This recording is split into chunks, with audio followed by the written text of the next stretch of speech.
The ideas that gave birth to our nation are the ideas that our nation is resistant to right now, and we should talk about that all the time.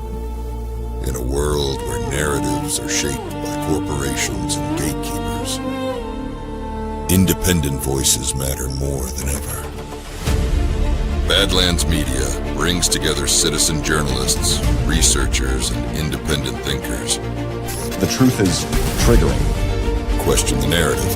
Explore the facts. It's authenticity, courage, resilience. Search for the truth others won't. It's not about being first or being right. The information war is changing. It's about being authentic. Embrace the friction. Embrace the friction. Shut the f*** up. Authentically antagonizing. Join the movement. I'm gonna say how I feel. Follow Badlands Media. This is about the future. The Badlands, rather the Badlands. Explain those Badlands. That's a hell of a name.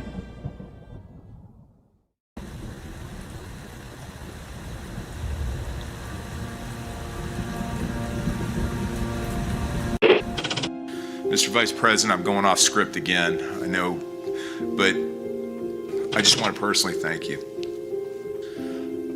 We've been through some stuff. We've gone through some of the most complex military operations this country's ever conducted, and your steady hand and your leadership during those was a great source of strength for me. Thank you for your leadership. Thank you for your character. Thank you for your selfless service. Thank you for commitment. Thank you for being a mentor to me, Mr. Vice President. It's called the swamp. And you know what happened? And you know what I did? A big favor. I caught the swamp. I caught them all. Let's see what happens. Nobody else could have done that but me. I caught all of this corruption that was going on, and nobody else could have done it. Did I get that one right?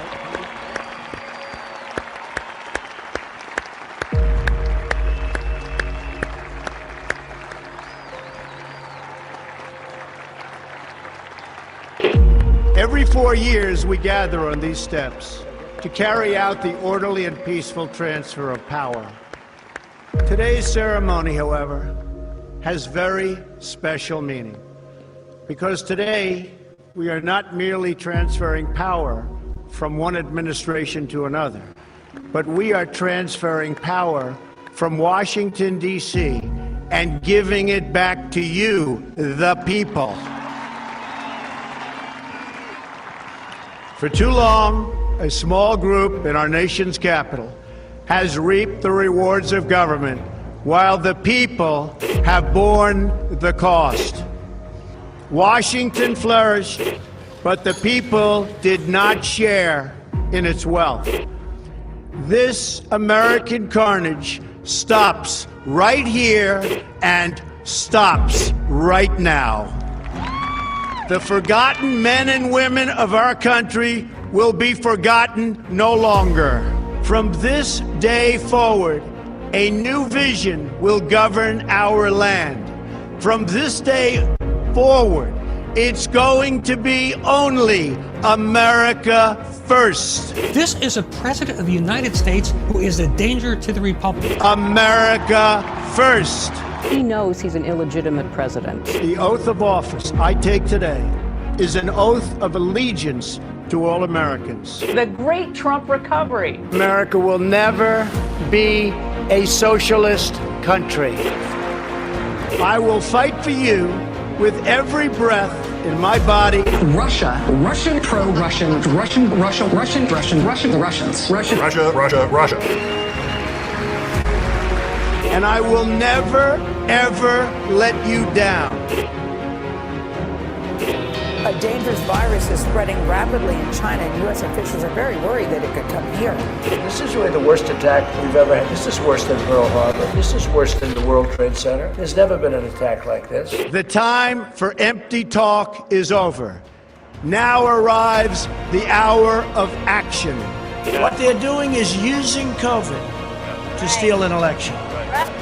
Together, we will make America strong again. You know what it's about? Fraud, fake ballots. we will make America wealthy again. They are trying to steal the election. Now, under the leadership of President Trump, we are fully realizing President Kennedy's prescient view of special operations forces. We will make America proud again. And watch, please, those mail-in ballots. We will make America safe again. And in millions and millions of ballots, their vote is under what they thought they needed. They're dumping more ballots in there, okay? And yes, together, we will make America great again. Thank you. God bless you. If we are right about the fraud, Joe Biden can't be president. Congress, the chair declares the joint session dissolved.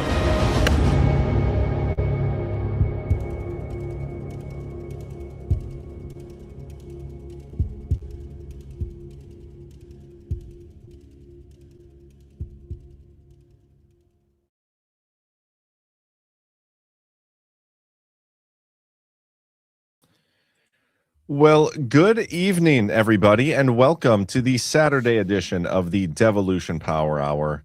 As always, I am joined by Chris Paul, but this time from a distance. Chris, yes, how are you doing, sir?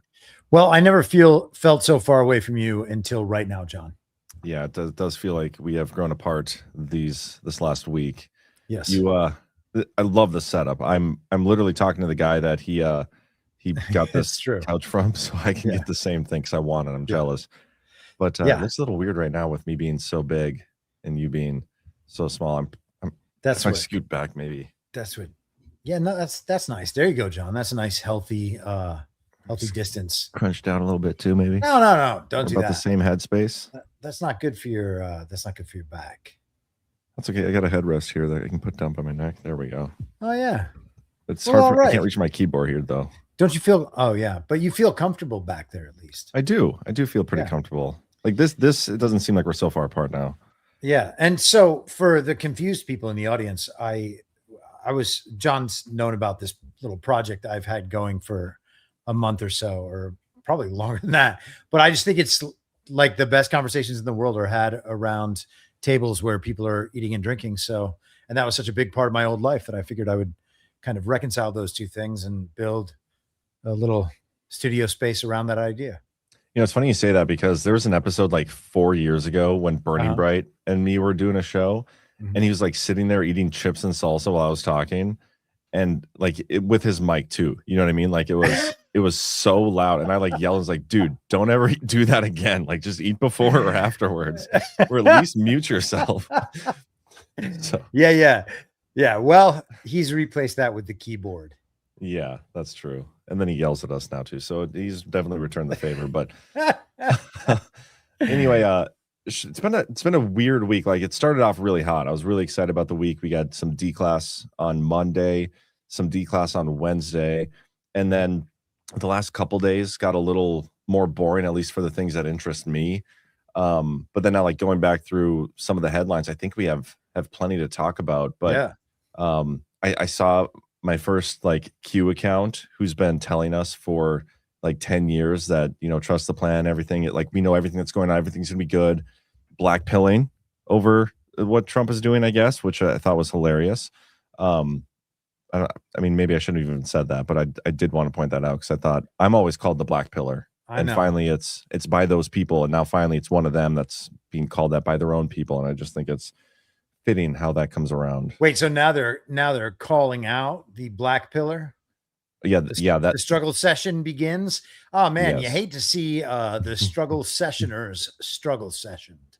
Yeah, that's true. That's all they typically do. But I want to start the show off with this too, because we got a rant for $20 from Gateway Mega 5. Says Joshua Baez of the St. Louis Cardinals making MLB history with 3 home runs in his first 3 at-bats. And I kind of want to play these. I don't know if that's pretty incredible. Copyright dinged or not, but I read something that if somebody had bet $10 on Joshua Baez hitting 3 home runs with his 3 first hits, they would have won $7 trillion. That's incredible. If you had put $10 on Joshua Baez hitting 3 home runs with the 3 first hits for the 3 first hits of his MLB career, you would have won. I'm pretty sure that's trillion, right? 'Cause that's million, Yeah, billion, but I trillion. mean, what does it mean to look those odds up after the fact? No one was actually offering those odds. So there's You never know. Well, yeah, you do. I mean, I almost made that bet earlier today, and then I got distracted by my kids. Yeah, totally. Yeah. But dude, what a beast. How is this guy It not is. already in the pros? Well, that's incredible. But I mean, were you watching Esmeralin Valdez of the Pirates? No. What did he do? Well, his name is basically like the Spanish version of Merlin. And so he was like the wizard all through July. He hit like 13 homers in July or something, the rookie. And his OPS was like 1100. Jeez. Yeah, but this is amazing. I don't mean to take away from this dude. First pitch he ever saw in the majors, he homered, and he homered in his next 2 at bats. Yeah, it's nuts. Nobody in history has ever done that before. Yeah. I mean, I have not watched a single baseball game from start to finish in a decade, but this is still kind of cool. Really, that long? I mean, I Yeah, have, dude. but it's typically only when the Twins are like in contention or in the playoffs. Yeah, and I'm a Pirates fan. Yeah, that would So suck. it's been a long time. Like McCutcheon back in the day, like we would remember when they expanded the baseball playoffs, so you got to like play in as a wild card team. So we got 2 of those. Actually, I think we got 2 of those wild card games and 1 short 3-game series that was like lost immediately. But that's it. In 34 years since Barry Bonds failed somehow to throw out gosh, I can't even remember his name, Francisco Cabrera at the plate in 92, and the Braves beat the Pirates, and that was the end of the Barry Bonds era. And then he got the biggest free agent contract you could ever imagine at the time, 7 years, $45 million. And now so many players make more than that entire contract in a year. Yeah, that is pretty nuts. I mean, I don't know, man. Like the Pirates suck, but also like you have the Steelers at least. Like they won a Super Bowl recently. The Minnesota Sports hasn't won a championship since like the 90s.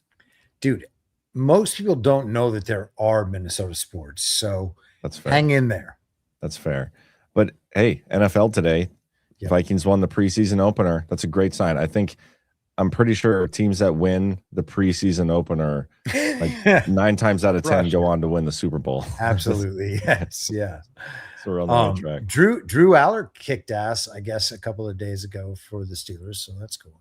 Did he? That's great. Good for him. Yeah. Yeah. But you guys still have Aaron Rodgers. So that's right. But it would be great if like an incredible prospect could learn behind Aaron Rodgers for a year and then immediately become the quarterback the Steelers have needed for a long time. So does that mean you're writing this year off as like Drew Aller's learning year? No, I think Aaron Rodgers is going to ride into the sunset on top, and now that he has totally slammed Fauci, I feel like he's got the narrative backing he needs to win a Super Bowl this year. Okay, well, with Mike McCarthy, it's too perfect. I will bet you money here. Let's make a little bet. Wager. My Vikings. Not, but okay. My Vikings versus your Steelers. Which team makes it further in the playoffs? I'll put down $10, and if I win, you give me $7 trillion.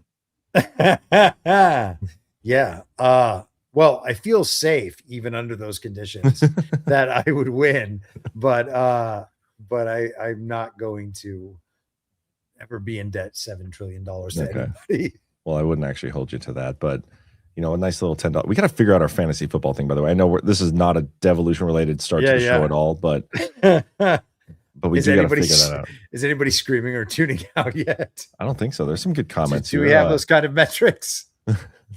Minnesota Vikings changing name to Somali Pirates. That's very fitting. That's wow. What a great comment that is. That is a great comment.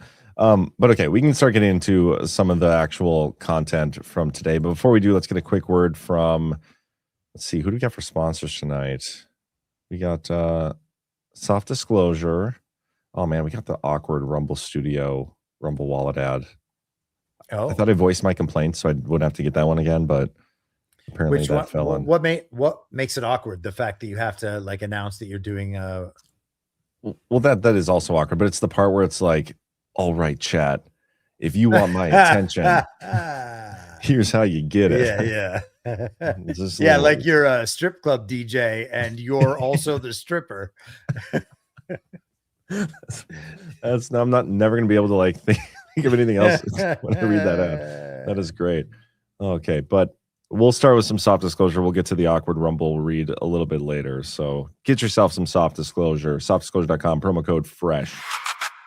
Soft Disclosure deodorant is made with purity-tested ingredients like organic arrowroot powder, magnesium hydroxide, and nourishing plant oils. This deodorant keeps you fresh without covering up the truth.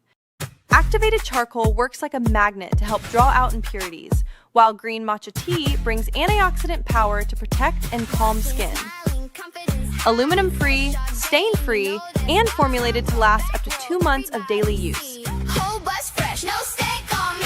Soft disclosure got me clean. Fresh so loud, can't compete. Mint, lemon, grapefruit, lavender tea. It helps fight odor without blocking the body's natural sweat. And every purchase helps support 6 American small businesses. Buy 2 deodorants, get a free lip balm. Or visit softdisclosure.com and use promo code FRESH for 15% off. What are you doing? Soft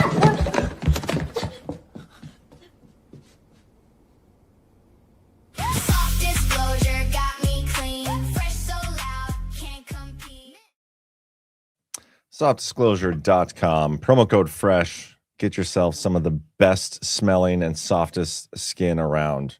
Softdisclosure.com. I think we should start talking election related items because there's lots of like different directions we can go with this. I know you had a great post on your True Social about this. And we have this in the news. We have everybody talking about Trump maybe issuing some sort of national security emergency on this. So let's start here. A federal judge has blocked Trump's efforts to restrict mail-in voting nationwide. The ruling throws a new wrench in the president's plans to involve the U.S. Postal Service in absentee voting this November. This happened on August 11th. So what's the date today? Monday. 15th. That's Monday, Tuesday, maybe Tuesday. That'd have been Tuesday. And the story was updated on August 12th, which would have been Wednesday, to include comment from the Justice Department. So, federal judge delivered another setback on Tuesday to President Donald Trump's efforts to restrict mail-in voting during the 2026 midterms. You know what? I might have a better. Yeah, let's do this. This is more of a timeline to it. This is from Constitution Daily. Zoom in a little bit here for you guys. So, Trump's executive order was March 2026. Since late July, several lower court decisions have added urgency to the Supreme Court to act in some fashion. On July 27th, the Justice Department asked the Supreme Court to stay a preliminary injunction issued by the United States District Court for the District of Massachusetts in Trump v. California. Since then, 12 states have joined the Justice Department in requesting a stay in a separate application, while 23 states support the District Court's injunction. Then on July 28th, the United States Court of Appeals for the District of Columbia denied a preliminary injunction blocking the same executive order. And then on August 11th, the same judge who issued the Trump versus California injunction expanded its impact in a separate case nationwide. And then now Trump has asked it to go to the Supreme Court. So what's going to happen here? I'm curious to see what SCOTUS actually does. I would not be shocked if they do not come out and rule in Trump's favor here with this one. And I think that would all the more ammunition Trump would want or need to implement some sort of national security emergency. But I don't know. What are your thoughts on this? The national security emergency has gotten so hyped by so many people that are so consistently wrong that I have to think it's not happening. That's such He's a good, also under. He's also under. I mean, how many national emergencies are currently active already? That's true, like 27 or something. Let me look. Yeah. 17. Yeah. So I don't think that we need to see that thing. And if we do, it's all good. I'm not saying that's not going to happen. It just feels like that's one of the things that is absolutely a rug. I'm not sure if it's this decision, but I should remember this because I read it early in the week, but there was one that only stopped the restrictions in like the 23 Democrat-led states that sued. And to me, I took that as maybe we're going to have different enforcement of these postal service policies on the mail-in ballots based on these different states. And if that's the case, that would be something I would pay attention to. Well, interesting. Okay, well, first of all, there are currently 51 active presidential national emergencies under the National Emergencies Act. I mean, So- what can't you do at that point? That's a great question. And your point about like all the worst and wrong people, including myself, probably saying that we're going to get that probably means it's not going to happen. That's very interesting. But yeah, I think you're right. The Trump admin on Wednesday reiterated its request for the Supreme Court to move quickly to block a ruling by the federal judge in Massachusetts that prohibits the government from implementing part of an executive order on mail-in voting in 23 states. But then I think that's what they're saying. Later, she came back and just did it nationwide. So it's no longer just the 23 versus the rest of the states. Now it's all of them. My understanding was that there was two different cases, and one of them was 23 and one of them was nationwide. I could be wrong about that. It's Okay. not something I spent a lot of time this week on. But if there is policy that's only going to affect some of them and not others, that's affecting them on how the Postal Service can go about disseminating mail-in ballots. And so we've talked about this before too. If the Postal Service delivering all of these mail-in ballots and then collecting all of these mail-in ballots, knowing that the mail-in ballots were the facilitation of election fraud, then the Postal Service would be made complicit in that system, right? And so because it's against the law for ballots to go to people who are ineligible to vote, I would think, and against the law for people who are ineligible to vote to return mail-in ballots. So if the Postal Service was taking those back and forth, is it really explainable by just them saying, oh, we didn't have the ability to check to make sure that we weren't making ourselves complicit in this known fraud scheme? I don't think that would be enough, because they certainly do have the ability to make sure that they're not being made complicit in a fraud scheme. So that's how I look at it. I don't know if that's right. I mean, that's interesting. I don't know. I don't see any of these, whether it's the executive orders or like, I don't see any of these things offering the solution. And maybe it's not the national security emergency either that offers. I don't know what the solution is, Well, other than what we've been talking about. I guess we would have to also ask, what's the problem to which you're trying to have a solution? Do you want there to be legitimate elections in 2.5 months? Because the chances of that are zero.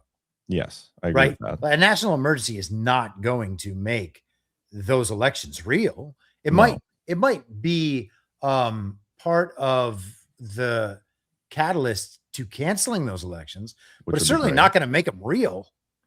Yeah, no, I totally agree with you there. And this comes back to your point that you made. If I can find your post on this, I think it's this one. Oh, about the primaries? Yeah. And I think this is a really good point. You can get into what you found when you Sure. talked with the machine. So Oh, here's yeah, what yeah. I what should you pull that up. posted. Can anyone point to a single primary race that you can prove was not rigged? The answer is no. The reason is because elections are faking the system, make sure no one can check. And then here's your conversation with ChatGPT. I can read some of this. Oh, okay. I was going to say I can pull it up right now. Yeah. That's fine. And so you asked the machine to go state by state through the primary election calendar and find out how many total primary election and ballot issues people have voted on so far in 2026. So if it's a governor primary, it has each party for the same governor primary, a Senate primary in each party, congressional like all the way down. Yep. And include other statewide offices if they are available, and any ballot measures. You wanted the number of elections Americans have wasted their time participating in so far this year. Great comment. And what the machine returned was 1,103 regular cycle primary nomination slots and statewide ballot questions under the arithmetic in your example. That is a lot of elections so far, That is just a in lot. 2026. And I personally, like when you sent me this, I was like, wow, I didn't conceptualize like how many elections are actually taking place in the country every single year. Yeah. Especially in like a midterm election season. That's a lot of elections. Yeah. And you don't get many stories of, the fraud. I mean, there's certainly fraud taking place in all these. So it's wild. Yeah. And people don't think about any of these elections. Like I have these conversations every week, and I'm very open to people's feedback. I want to hear the arguments.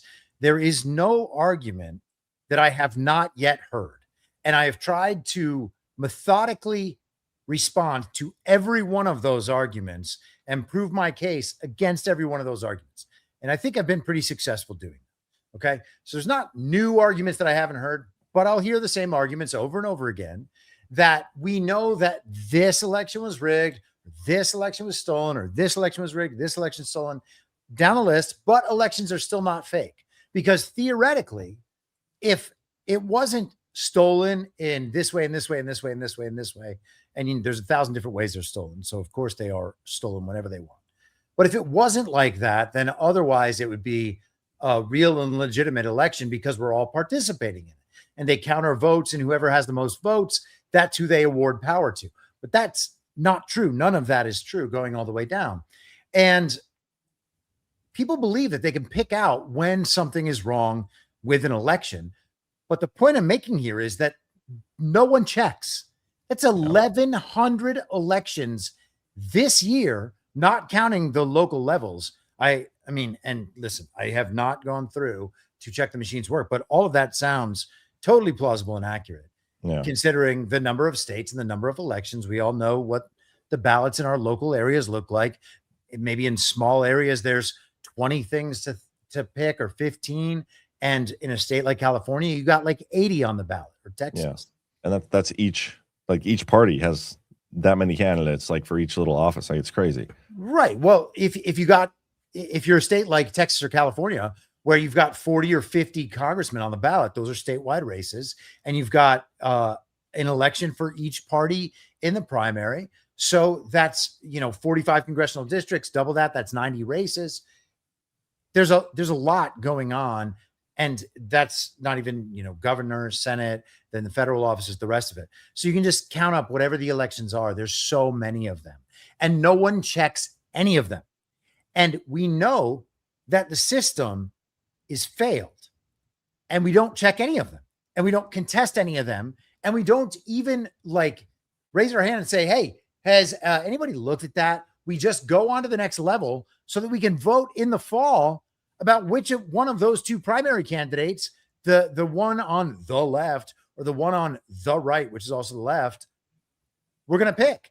We just let the whole thing pass us by with no challenge whatsoever. 2024, every single election, we said, okay, because Trump won. And at what point do we stop doing that? All of those could get through, and we're so cucked that none of that is contested. And we end up because of that with 4 years of fake President Joe Biden. Yeah, it's Ash says, and she would be the one to know that 1,000 sounds low. She's probably right, but sure. There's probably more than that. Yeah. But the point you're making, I mean, it's a good one. It's so unfortunate how easy and quick we are to just move on to the next shiny object, right? Yeah. Especially when we get the results that we want, which is going back to 2024 and Trump winning and all the shit we got for being okay, cool, but remember, elections are still fraudulent. This, if anything, we rather they would have stole it from Trump, because then that would have been the reckoning moment of, that's when we had the mandate, but now everybody moved on, and here we are. It's crazy. So I don't know what's going to happen. We're a couple months away from the midterms that everybody was saying, we're going to have everything sorted out by then. And we don't have the Save America Act, which I don't think Trump wanted anyway. But everybody's still gearing up to do the same old ritual. And I don't know. It's going to be interesting, because it is a lot of people's red line. I've talked to people. I think I did a show with Alpha one time where Alpha said, that's my red line. Once that midterm comes, if it's not fixed by then I'll start talking about fraud, the complaining or whatever. And I just why not now, guys? Why not talk about this stuff now? But whatever it is, I'm just curious to see if Trump actually does give us the hose again, because we're getting the hose. We probably are, but we are, and we're going to keep getting it next year too. We're going to have to go through another fake impeachment. We're going to have to go through a Chinese invasion of Taiwan. We're like going to go through all this bullshit, and it'll be so dumb, and it'll be so obviously fake, and people will still go right along with it because they want to be able to keep yelling on Twitter. Yeah. But dude, you can make like $50 every 2 weeks doing it. I know. These people just running up the they just do like the little eyeballs looking to the side emoji on a retweet, and they get 3,000 views out of that. I mean, it's so stupid. It's so stupid. Yeah. I mean, I don't know. I get it. I'm over there too, and I question my life choices every week on whether I'm. Yeah. And then I like stop posting, and then I start posting. I don't know. It's just it's so silly. All of social media sucks. Like there are no better alternatives. What does it mean that we watch these primaries happen? We know the system is totally fraudulent.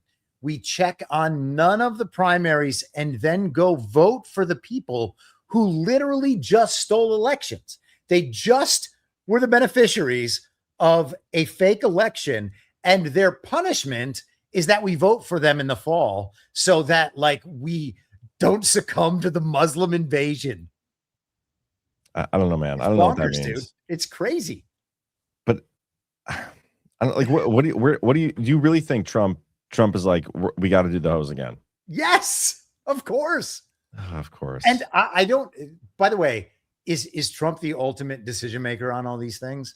I don't know that he is. I mean, I'm not saying that he's just like a puppet and a stooge, but I don't think he's the only one with decision authority at this point.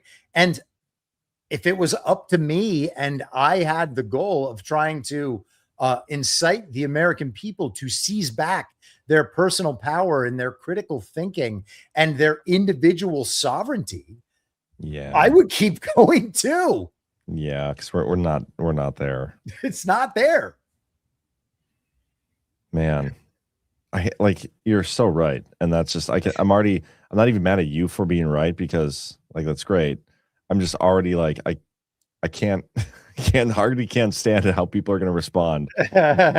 Well, the crazy thing is it's not a black pill either. Like, it's totally okay that we're only making progress and haven't gotten all the way there yet. Yeah. It just also has to be, at some point, we have to be like, okay, you know what? All right, fine. I was wrong about the election thing.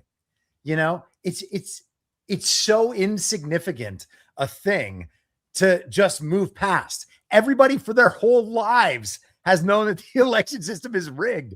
Like my article, Elections Are Fake. Yeah. At the top of it is a Mark Twain quote that said, if elections were real, they wouldn't let us vote in them. That's true. Aren't you going on somebody's show soon to talk about that article? Hopefully, we shall see. No, that actually about the Joe Biden was never president thing, but I don't know, man. Yeah. Until it happens, it has not happened. Yeah. Okay. So we don't have to talk about that, but we could talk about Trump 2028 a little bit. Speaking of elections, if Trump has been going ham with this, he posted this earlier today, Trump 2028, we are going to win. Let me pull that up. I think there's a few more too. Yeah. There might've been a few more. There's him. I forgot that he was one of the signers of the Constitution. I wish we could let this poor man rest, but we are unwilling to do it because we have to get the hose. And the only one who can save us from the hose is Trump. This kind of reminds me of him and Putin. Remember that picture? I think I had that in one of my articles. Putin shirtless on a horse. Yeah, well, him and Putin were riding like bareback on a horse. Yeah. I'm pretty sure I used that as one of the pictures of my articles, but maybe I didn't. Have you spent much time digging into that USS Lincoln thing? Not really. I saw, here's one. I saw people like freaking out. Apparently, like the conditions are, and this is just the mainstream reporting of it. Yeah, of course. The conditions are so bad that people were trying to like jump off the ship and whatnot. Yes. Yeah. Yes. But why? What are you seeing? Well, so, the only content I pay attention to in the entire world is my content outside of yes, literally yes. Just kidding. But it's like you and Steve Bannon, and that's it. I mean, I'm not joking. I read stuff.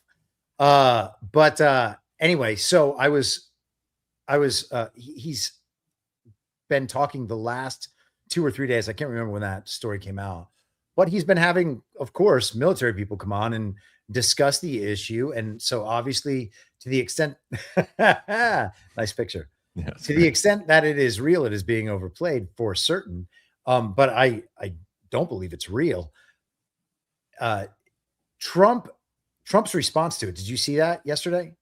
I did not. Let me find it. Someone asked him impromptu if the soldier, if the seamen on the ship had been out there for too long, and he said no, not nearly long enough. And so yeah, he's just in turbo mode at this point. Like, there's no way you're gonna get this story over on me. So how about I make myself immediately the worst person that you could possibly imagine, try to sell me as the worst person. No one's going to buy it. This story's not going to work at all. And then we can move on. And he does it brilliantly. I'm glad he's going this quickly with it. I'm trying to find that where he said that. Was that in an actual? Well, here, let me read the quote from. This is from, I think, Abe or CBS News.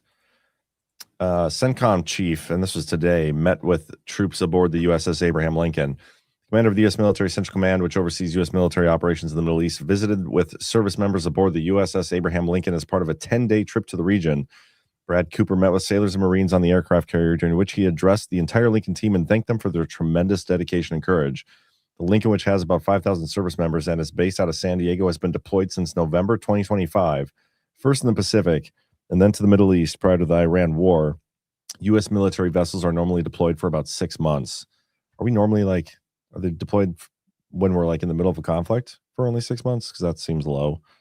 Yeah. But the visit to the aircraft carrier, Cooper's second of the year, according to CENTCOM, comes after several families of deployed Lincoln service members expressed frustration in recent weeks over the mental health struggles faced by some aboard the ship. They should not be deployed this long, said Jefferson Kelly, whose son is aboard the Lincoln on his first ever deployment. These are old ships. It's not like they're even state of the art, and they take a lot of maintenance and a lot of work. It's around the clock. They're not even new ships. What are they doing? The media has drummed up some parents who are willing to say that the conditions on the ship are poor in order to damage Donald Trump and to convince the American public that something has to change, and Trump has to immediately stop telling this story about Iran. And if he's going to keep telling the story about Iran, they're going to start imposing costs on his ability to tell that story. That's all that's happening. So dumb. Here's the clip of him saying not long enough. Okay, what else do I have to say? Family members of U.S. service members are concerned about the conditions on board the USS Lincoln. Well, no, that ship is moving. No, they're not. That ship is moving right now, or very shortly, and it's being replaced with another very similar ship. Gone on too long? No. Not nearly long enough. Thank you, everybody.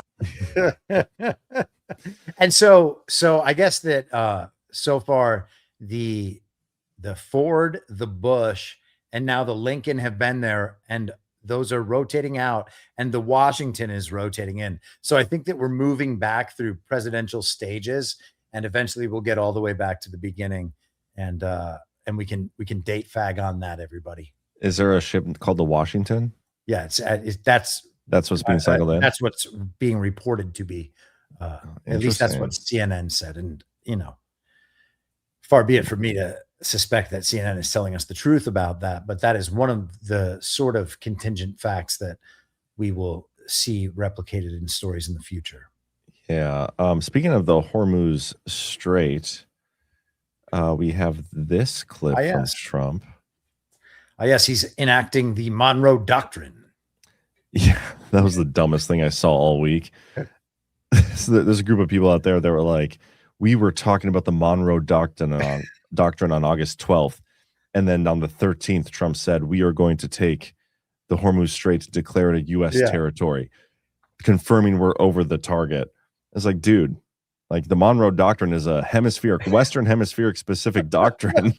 Him declaring the Hormuz Strait part of the United States or U.S. territory is the exact opposite of the Monroe Doctrine. But hey, but also you can tell how they got there, because the Monroe Doctrine came up when Trump was talking about taking over the Panama Canal and Greenland and Canada. And so then that means the Monroe Doctrine just means this is why we get to take over places. And so they just ported that onto the Middle East. And apparently that's the same thing. Well, it just shows that just because you can match timestamps and video lengths and words to cue drops doesn't mean you actually know shit about shit. Dude, one of these times it's going to become mathematically impossible for them to keep being wrong about everything. We've reached that. It's just people keep watching them. So, but anyway, let's play this. We're bringing the prices way down. Look at what's happening. Coming way down.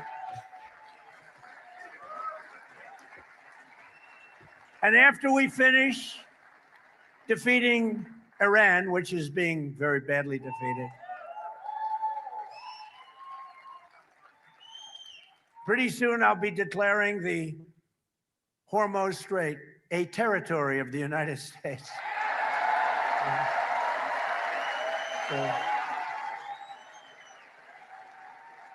Essentially, that's what we have the blockade.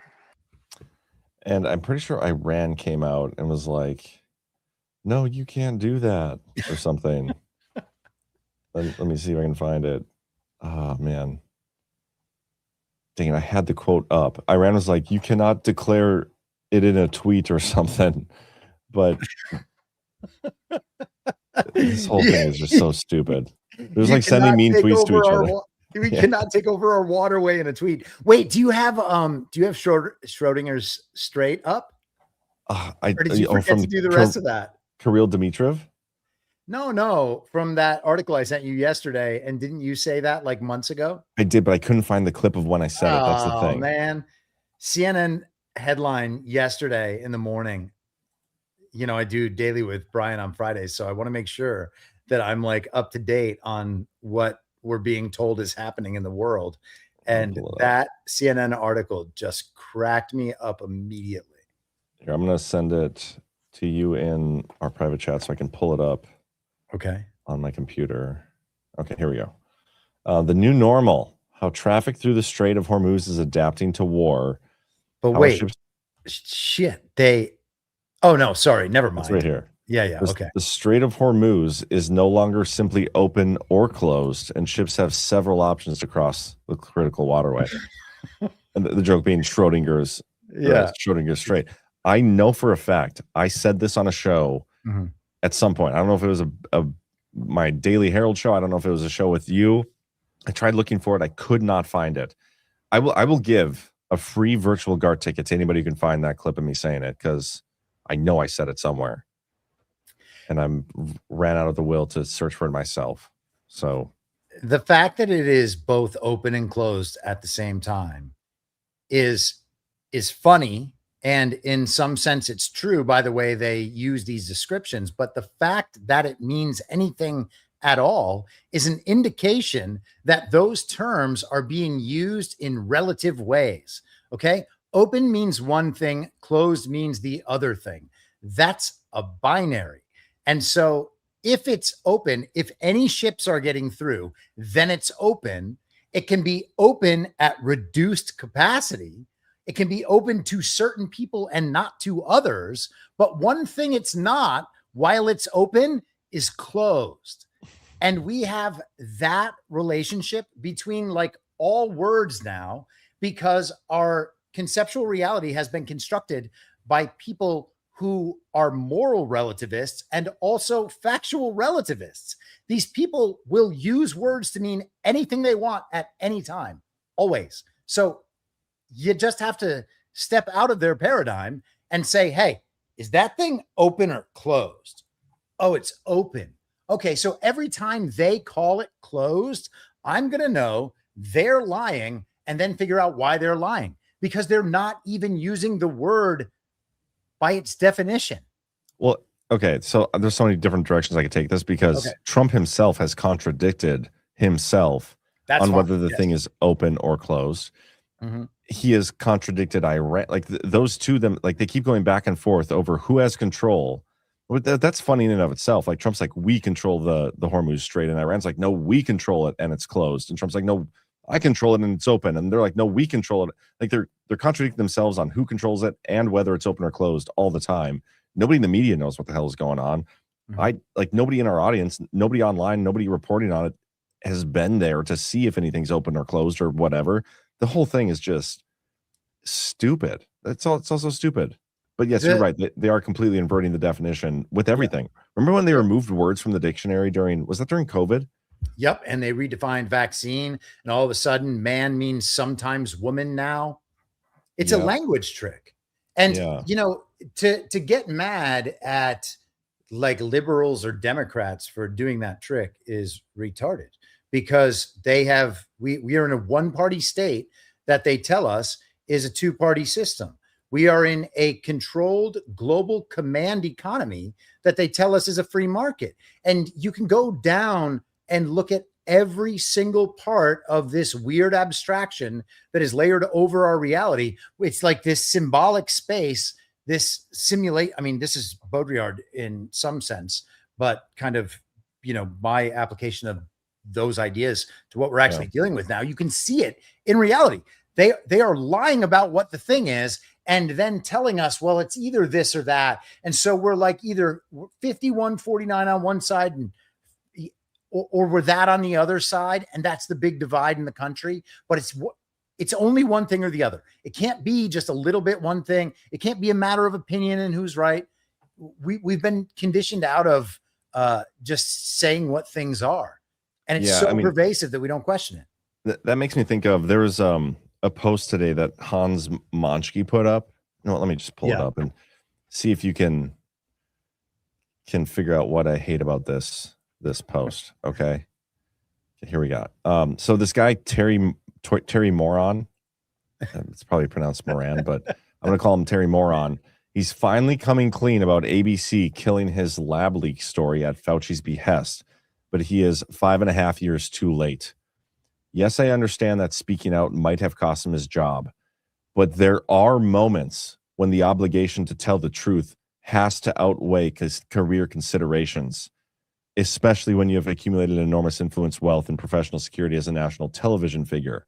Spilling the beans now after Fauci has been thoroughly exposed and the institutional narrative has collapsed is worth considerably less.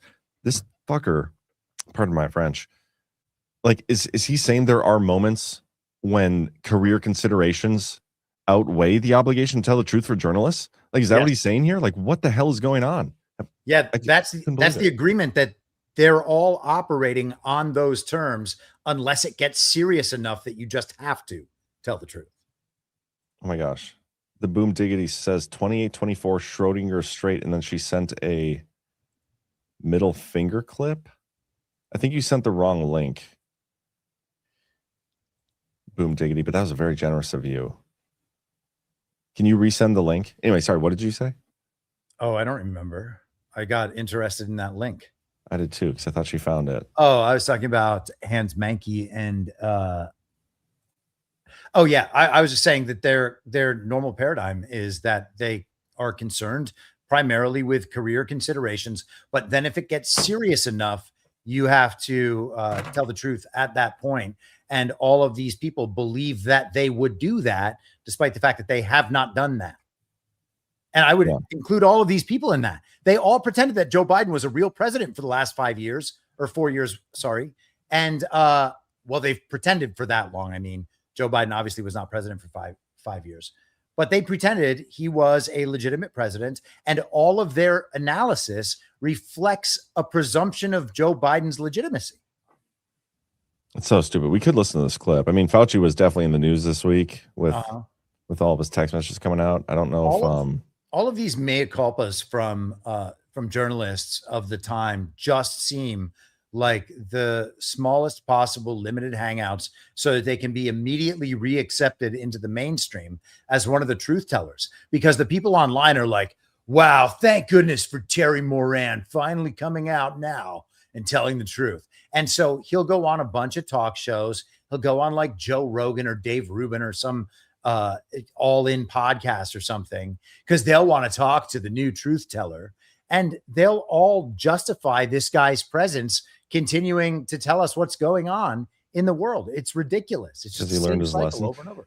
But but this is the thing though. We did it with Tucker Carlson. We did it with Mark Zuckerberg. We've done this over and over again, and it's so funny because every time these situations come up, and I'm like, well, still screw that guy. Like, why would we ever? Why are we even giving him the time of day? And I know we're giving him the time of day right now. I kind of get it, but everybody's like, well, don't you see? He's like, think of the impact this is going to have on the normies. Like, just think about it. But no, that's not true. This guy could have been telling the truth way back then. Think of the impact that would have had on the normies. And even if we give him all the benefit of the doubt, which I'm happy to do, I'm going to take all potential views on this. Giving him the benefit of the doubt view means he is still 5.5 years behind on this revelation. And so that's trapped 5.5 years in the informational past relative to everything that touches this issue. Everything that touches this issue, he has been wrong about because of this foundational misunderstanding in that entire part of his worldview. Yeah. So, cool, good on you for figuring this out. Even better on you for making the statement. You are still 5.5 years retarded, so you need to go to the back of the line and just shh for a long time. Yeah. And even so, I don't care if he goes out and makes the rounds and does the podcast, but we shouldn't be treating him like a hero of any kind because he's not. Right. And boom diggity, that link you sent in, again, thank you so much for the rant. But that was to just this last Friday show when I read this same article, because when you sent it to me, Chris, I pulled it up on the screen and read through it. The article we just talked about, Schrodinger's The Straight. I'm talking about there was a moment months ago, back in March or February or something, where I called it Schrodinger's Straight. Wouldn't it? So was there straight stuff going? I guess there was straight stuff going on before Trump launched the very deadly attack over there. Well, yeah, remember the whole Karg Island thing? It was probably on a show. Was that before though? No, the Karg Island stuff came in March. So the Iran war we started bombing February 20th, and then the scare of we're gonna potentially use ground troops over there. That was a month later or so, and that's when the first back and forth between the Strait being open and closed and all those things started happening. It was around that time frame, and I don't know what show it was on, so I'm gonna be no help. But maybe tomorrow. Actually, no, this week I don't have my kids. Maybe then I can find some time to go back down the rabbit holes and see if I can figure it out. Actually, you know what? I bet Cheryl. I think Cheryl does transcripts of all our shows. I bet she could find it. Anyway, but yeah. So let's. I'm not going to actually play that clip, but let's talk more election stuff here, quick, before we go on. I have a couple random stories. Apparently, Seattle is recalling a socialist mayor. She's also already facing a recall effort. No way, a recall effort. What are they going to do? Have an election? Yep. I remember when I was gathering signatures for the Gavin Newsom recall in 2020. You guys almost had him. Yeah, we almost had him. Yes, they called that election before the polls were closed. That's nuts. They do it with all elections, man. Unless you're Mike Lindell and you're down 14 points, you got to wait to call that one. But Ken Paxton here says if we lose Texas, the Senate's gone. They're starting to almost make it seem like there's a possibility that Texas goes blue.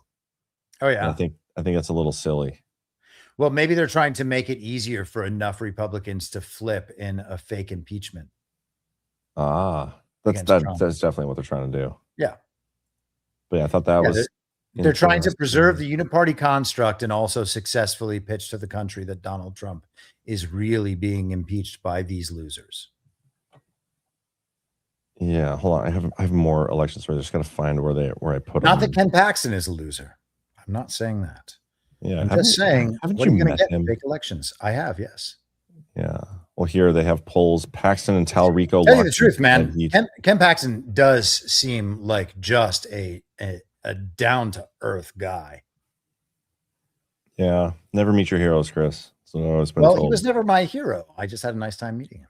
Yeah. No, I've never really met any. I'm trying to think of any big name politicians I met. I I ran into when I was touring the Capitol. What's his name? Chip Roy, the author. Oh, yes. I met the author of the Save America Act, guys. So and took a picture with him, but I've never posted that picture because I was ashamed of myself for smiling in it. I think he's running for Attorney General of Texas right now. I thought didn't he lose? Did he lose in the primary? Oh, that would be pathetic and funny. Did Chip I'm not a Chip Roy lose his primary? Yeah, I do believe he lost his run. Yes, Chip Roy lost the Republican primary runoff for Texas Attorney General on May 26th. That was a while ago. So that's notable. But yeah, they're putting the story out here. Talrico Paxton locked in dead heat for Texas Senate poll. Oh, the other guy I was talking. I'm so scatterbrained tonight. There's so much going through my head. Matt Gaetz, and I know everybody thinks he's super base, but I thought he was normie as hell, man. Really did. Yeah. I was one of those people that really liked Matt Gaetz, but I also liked him as a performer. So yeah, he was back in the news again. Somebody was talking about like how they wanted his ethics probe thing made public now again. I think it was Cornyn. I think it was John Cornyn. Oh wow, yeah, John Cornyn. Yeah, I'm pretty sure I just saw this yesterday.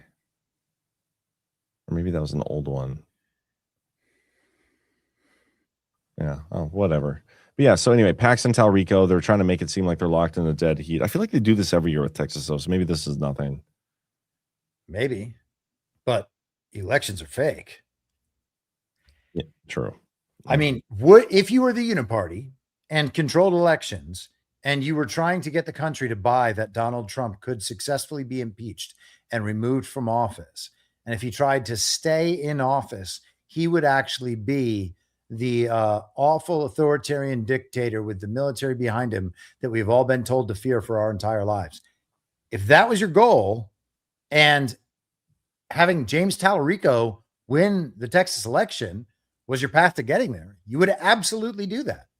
Even if it was hard for Texans to believe, even if it was hard for the rest of the country to believe, even if it made people doubt the integrity of your elections, you would do it. Man, that would be nuts if it got to that point of them actually impeaching and having enough to convict and trying to like remove him, and him just being like, no, not going to do that. Anything could happen. Stranger things have happened, Chris. Yeah, well, I mean, that is definitely still on the menu, and something that strange should not be on the menu. That should not be the sort of thing that you could call years out and then still see a possibility for that. I mean, the route to that conclusion is not difficult to mark. No, not at all. I mean, that interview, he's been asked questions in multiple interviews now about what happens at the midterms. If Democrats win, they're going to impeach you. Yeah. Like, that's ridiculous. Like, that's mainstream. And that's also one of the selling points when they say that Trump cares so much about these midterms, because everything gets framed as Donald Trump. Hold on. Let me see if CNN's headline is still up there right now. Yeah, it is. Here, look at this. This is how they're selling the elections tonight, right now. Some on Trump's team privately admit path to keep Congress is narrowing. Advisors acknowledge chances of keeping Congress are dwindling. Oh no, look how scared Donald Trump is of this conclusion. And why is Donald Trump scared? Because he could be impeached. Because if he loses these midterms, he could be impeached. That's what all this is getting set up for. So, I mean, they at least want to seed the ground for this. Maybe they can't pull it off, but they're setting it up. We're getting the hose again, man, aren't we? Yeah, of course. And that's fine. It's going to be hilarious. It will be fun. I'm not discounting how fun it'll be and how funny it'll be. I'm just like that sigh I had was the exhaustion of I can already tell what people in the audience and on social media will be saying. And Yes. that is what exhausts me. But eventually all the people of goodwill and good faith will come around to understand that they are being hoodwinked. And the people who are unwilling to admit that they're being hoodwinked, man, that sucks. But it's because they have lived under the illusion that they've been right this whole time. And I'm not saying I've been right this whole time. Like the first, something I've been talking about writing for years. And it's like I was going to say the first chapter of the book I'm writing, but it's actually the second now. It's called The Joy of Having Been Wrong. And it's a realization that we have been misinformed systematically about everything. And so if there's any of these like long held beliefs that we can't at least put into doubt and at least reconsider, then we are probably going to get the rug pulled on us. We are going to keep getting the hose. You have to admit at some point, like, holy shit, I was wrong about a bunch of these things. If I ever come to the realization I've been wrong, I will do that, but it's unlikely that'll ever happen. I get it. Just kidding. I want to get in. I had a headline or a tab open that I wanted to talk about. Now I can't find it, but it was a good one. I just have too many tabs open. What were we just talking about before that? Shit, man. Man is right. I don't know. Dang it, you guys. Let me try to scroll back in my memory. No, we could do the awkward Rumble read to kind of break things up here. I could just go to live on Rumble, and while you're doing that read, I'll just rewatch us from 3 minutes ago. Okay, but the thing is, it might not have anything to do with what. Weird. It was putting it out through my. Oh, we should do the JD Vance Mondami thing. Oh yeah, that's got to get done. Yeah, I can't believe I just lucked my way into that one. That was great. So we'll do that. I also want to do some ballroom talk. Yeah, and that the Posse Comitatus thing that I sent you, because I think that's interesting. Yeah. Okay, but before we do that, let's everybody prepare yourselves. This is my least favorite Rumble wallet. I love the Rumble wallet. Don't get me wrong, but this ad read needs some work. But we're gonna do it anyway. So just bear with me. Here we go. All right, guys. This is a paid advertisement for Rumble Wallet. They're sponsoring this portion of the show. All right, chat. Real talk. If you actually want my attention, there's now a clear line to it. Here's how it works. I'm prioritizing rants sent through Rumble Wallet. If you send one, I see it and I respond. Simple as that. For a limited time, you can start your wallet with $20 in US stablecoin for tipping Rumble creators like me by entering my exclusive promo code DPH20 when you sign up now. Questions, hot takes, stuff you really want me to react to, don't bury it in the chat. Put it in a rant, because let's be honest, regular chat flies by, but when you use Rumble Wallet, it cuts through everything, just like a butter knife. So here's the move. Scan the QR code or use the link in my description or download Rumble Wallet and try it for yourself. Don't forget to use the code DPH20 and claim $20 for tipping in US stablecoin. Sending a tip is super easy. Open the chat like you're sending a Rumble rant and hit pay with Rumble Wallet. And this is basically like the VIP lane. You want a shout out, you want me to actually engage with what you're saying, use Rumble Wallet and claim $20 in US stablecoin with my code DPH20. Then send a rant. I'm watching for them. But restrictions apply. There are a limited number of these entries available. Terms and conditions also apply. See the description below or visit rumble.com/promo official rules for details. There we go. Message you did not read that like a strip club DJ, unfortunately. Well, I tried not to. Like, I don't even know what that would sound like. Very good answer, John. But also, in my mind, I was like, I'm just going to read this like a podcaster who doesn't like the awkwardness of this Rumble ad. But okay, let's talk. Now I lost that one. Here it is. The obsession with Mondami Marts isn't about groceries, which is, there's been a lot of talk this week, by the way, of like how much groceries are. They've been expensive for a while now. I don't know why this week all of a sudden it's been, let's talk about how expensive groceries are. It's been this way. But anyway, Mondami Marts. Do you want me to read this whole thing or can I just like skip down? Oh, we can just skip all the way down to the end. I don't care about Mom Donnie's little pop-up grocery stores. Okay. Anyway, the last couple parts. It says yada, yada, yada, kami, all the way through. And then it ends with, Mondami wants to turn the vacant sites still owned by the city into public grocery stores. LaGuardia believed in a simple definition of the task of government to make people's lives better.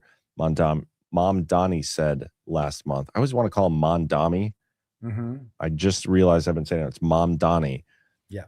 Which now our boy Mom makes much more sense. We are one step closer to fulfilling that fundamental responsibility. Again, making people's lives better. And now we have this clip from JD Vance. Yes. And so this is the old, I can't remember what his first name is, LaGuardia in New York, after whom the airport was named. So Mamdani is quoting him saying that he believed, and he was pursuing the same policies. That's what the point of the article is about. But he believed that the role of government was to make people's lives better. That's the takeaway.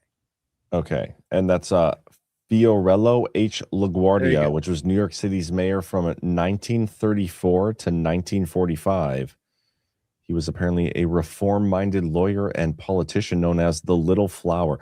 If my nickname was ever the Little Flower, I would definitely reconsider my life choices. Oh, but that's because of the Fiorella. That makes sense. Yeah, that's Italian. Yeah. Why he mattered. Sorry, I'm just reading like his AI summary now. He was elected on a reform platform opposing Tammany Hall's political machine. Tammany. Yeah. Oh, there we go. During the Great Depression and World War II, his administration expanded municipal services, pursued public housing and slum clearance programs, reorganized aspects of city government, and built major public works, including roads, bridges, and the airport later named after him.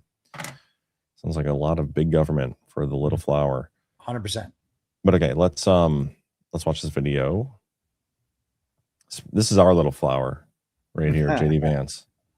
Oh, should unmute it. And my warning to my fellow Republicans, Will, would be if we don't get this right, don't blame young people for being sympathetic to socialism. We've got to blame ourselves. And I think what is so unique and refreshing about Donald Trump's economic policies is that it's not the same old economic, ideas that you would have heard 30, 40 years ago. He's talking about rebuilding our industrial base, rebuilding the heartland, making our streets safer, making it possible for young people to afford to buy a home. This is how you stop socialism. You don't stop socialism by throwing slogans at people about the free market. As much as I love the free market, you stop socialism by making people's lives better. And that's what we're trying to do every single day. It's funny because that's a slogan that's socialist. Yes. So Mamdani and LaGuardia believe that socialism is how you make people's lives better.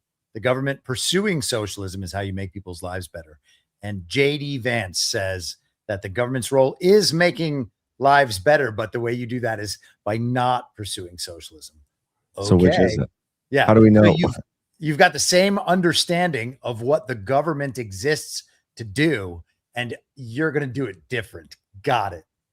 Yeah, I just don't know if I want to be a socialist or not, because like neither side is really making a great argument for making my life better. Yeah, they're both arguing that no matter what, the state is your God. Yeah, that sucks. I think I disagree with that. Yeah, me too. But too many Americans do not disagree with that. Yeah, I did an interview today. I think it's going out tomorrow. So, Nino, do you know the Nino Boxer guy? Yeah. Yeah, he's a funny guy. I used to do interviews with him a while back. Hadn't done one in a long time, and he asked me, he was like, "Hey, you want to come on and talk Devolution for a minute?" We didn't talk about Devolution at all, which was funny, but we just like buzzed through a bunch of things for like 40 minutes. And one of the things he talked about was JD Vance. And he framed it correctly too. He's like, "Do you trust this guy? Like, his background and all this stuff." And I was like, "No, like that kind of sucks." Like, so it's just interesting that you shared this today. I think that's coming out tomorrow, guys. You have to check that out.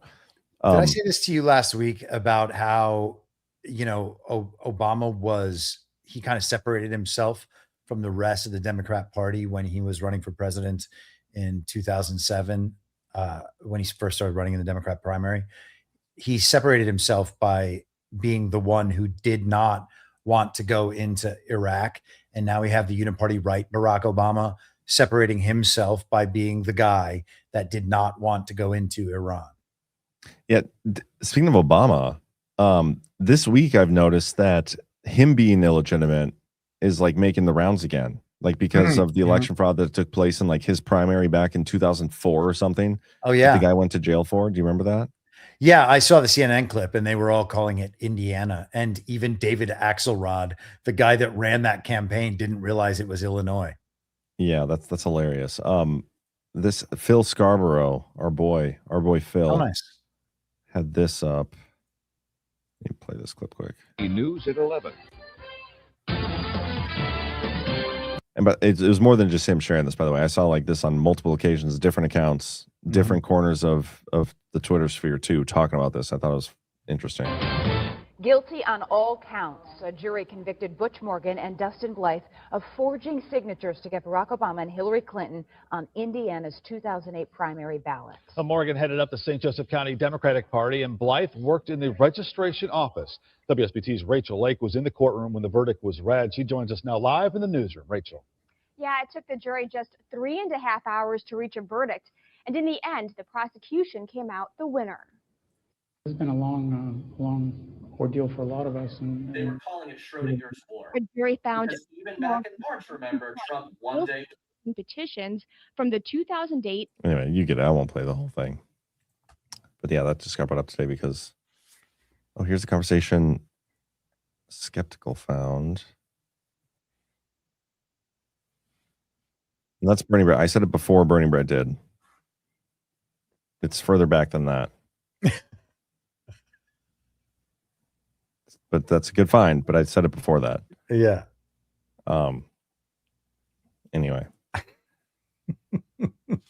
Now I have to find it because I don't want people to think Bernie Bread found it before me. I know for a fact I found it. I already said that before him. So Bannon all week has been hammering on the illegitimacy of Joe Biden, but all in the context of saying that Joe Biden should not be given a state funeral. Do you have clips of that? Yeah, I sent you actually in Telegram today. The first of those two Bannon clips is a whole rant about that. And it is just him dropping bombs. And the second one is too. That one's older, but he is the guy besides like three of us who has really, maybe, I don't know how many of us. Three was just a number that was not like 17. If you don't know how many, you always say 17. Right. Good point. But who have actually taken into account that Biden was illegitimate in our analysis for the last 5 years. But this and the other clip are both fantastic. Well, I love this because this week was the week we got the D-class documents. On Wednesday, we went over the Round River where they had like 14 confidential human sources who like, hey man, the Bidens, they're pretty corrupt, aren't they? Hey, shouldn't we probably look into that? And then our intelligence community is like, no, let's not do that. Let's just that's conduits of Russian disinformation. Let's just focus on Trump here. Mm-hmm. Yeah, let's listen to this. I'll speed it up a hair. Let's start. I want to make sure we get a marker out there. President Nixon.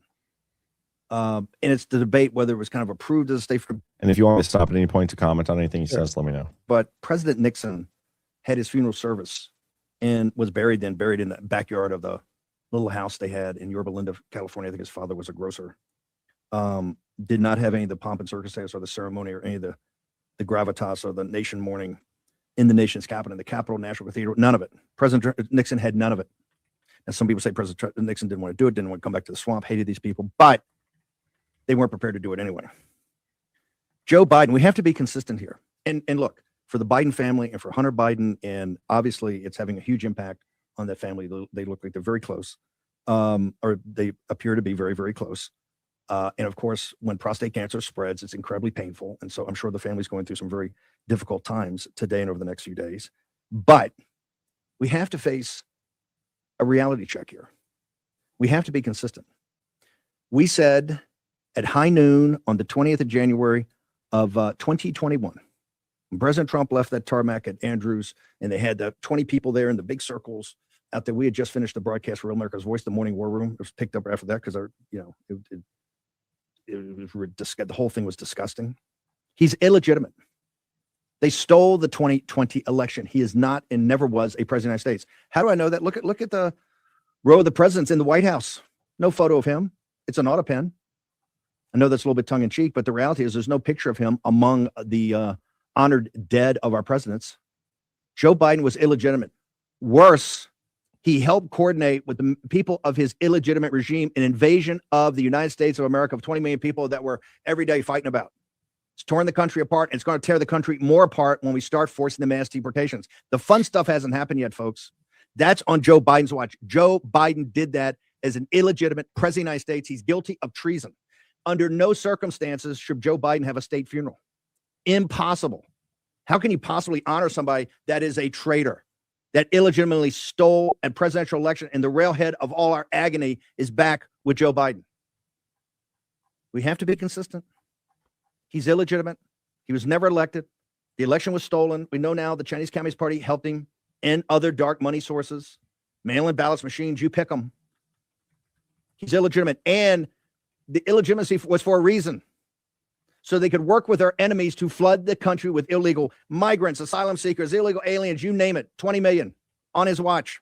And the country's torn asunder now because the sanctuary cities say, oh, no, we're not going to do it. You can't come in. ICE can't come in. No interior enforcement whatsoever. How do you honor that? What would the nations of the world think? Are we complete hypocrites? He's illegitimate. We said that from the very first second of his presidency. It's one of the real reasons they wanted to send us to prison. And prison, I don't give a damn. Send away, baby. The war room only got bigger. You know why? Because the people that, the Dave Bratts and the Natalie Winters and all of it, the Mo Bannons, Grace Chung's, we can skip to the other one. Navarro. I think by now. I don't have the other one pulled up. Oh, look on your Telegram chat with me. Well, don't I have to download it though?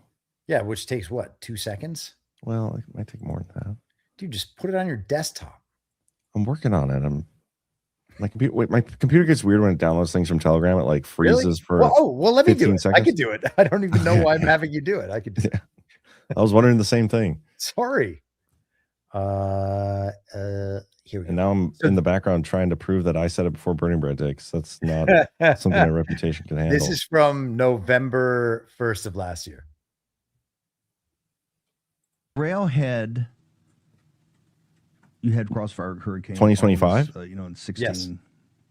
Investigated just like an Arctic frost. But he's been talking about this stuff for years. I don't know, 8, 9, 10 years, cost millions of dollars, right? That I personally paid. Didn't go to any organization. Look at fundraisers to paid at my own pocket. Because if we're going to have this fight, I'm going to have it with them on my own terms. They stole the 2020 election, and Biden was an illegitimate regime. This is what the system here doesn't want to deal with. The Republican Party wants to move on. You know why they want to move on? The amount of complexity and liability and all that when you find out that he wasn't legitimately elected president of the United States is ginormous. I understand that. But what did President Trump say on the stage when Charlie Kirk introduced him at AmFest last year in Phoenix? When President Trump came out, he said that the reason I ran again, it's the first time I've seen him actually say it publicly, or he said it behind the scenes to people constantly, is that he knew he won the 2020 election and he couldn't just let that be. To do that is to surrender this country. And now you've got a situation where some of the evidence has been destroyed by the Democratic Party, full stop, in Pennsylvania. But you got some places it doesn't have to be. And I got to get on my girl, Cleta Mitchell. Cleta, I didn't want to get, she was wrong last night. When you have a presidential election, there are no do-overs. You couldn't do it over in Georgia when you did the runoff for the senators. It doesn't work like that. There's a system set up through the Electoral Count Act of 1887. Have you ever heard that for long-term viewers? Did we not bang that drum about contingent election? It's set up. You don't have another election. You don't have a do-over. The election's the election. It either can be certified. In that case, you move on to the next step. If it can't be certified, what happens?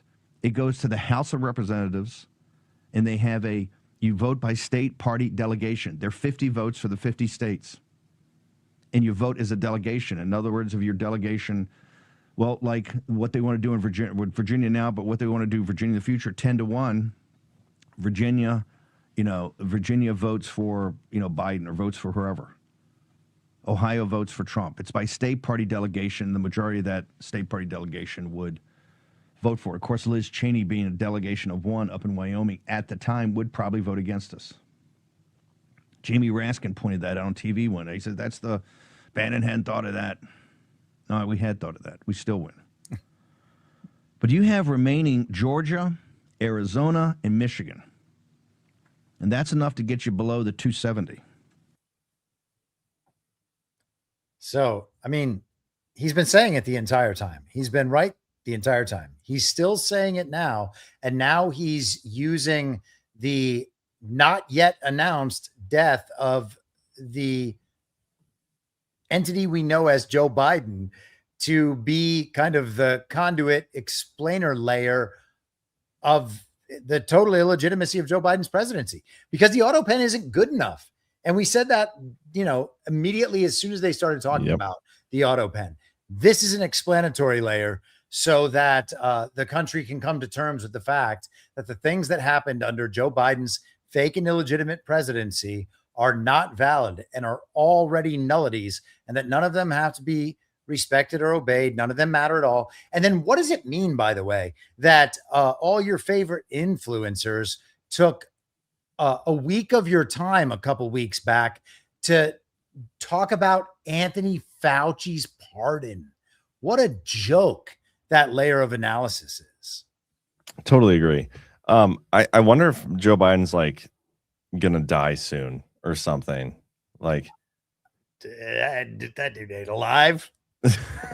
Well, maybe that's true too. Do you see Hunter Biden coming out and saying like, yeah, he's the bravest man I've ever met or something? Bannon made that point on his show like 3 or 4 days in a row this week. And Joe Biden has not been announced dead, but Steve Bannon is getting out in front of that announcement and trying to spark up the conversation over whether or not the fake and illegitimate president deserves a state funeral. I don't think he should. Well, no, of course not. I want to find that clip. And he probably will get one. But the point is, this conversation, we're going to get rugged on the Joe Biden state funeral. I want to find where he said that and thing it'll today. Be really funny. Do you know which clip it was where he said, like, my dad is getting sicker? Hunter Biden says Joe getting sicker or something. It spread. Was it on the Tucker interview? Was it? It might have been. I don't think so, though. Did you watch that, by the way? No. I was going to watch that last weekend, or listen to it at least, and then I realized it wasn't out yet. So instead, I listened to Tucker interview Kim.com, which was one of the dumbest, most Twitter normie things I've ever heard in my life. Yeah, I don't even know how like who that guy is or how he got more famous or whatever. But here we go. I think I found it. August 8th, former president is further told BBC Friday. Man, Hunter Biden's been making the rounds. He's on BBC. Let me find a transcript. Cancer.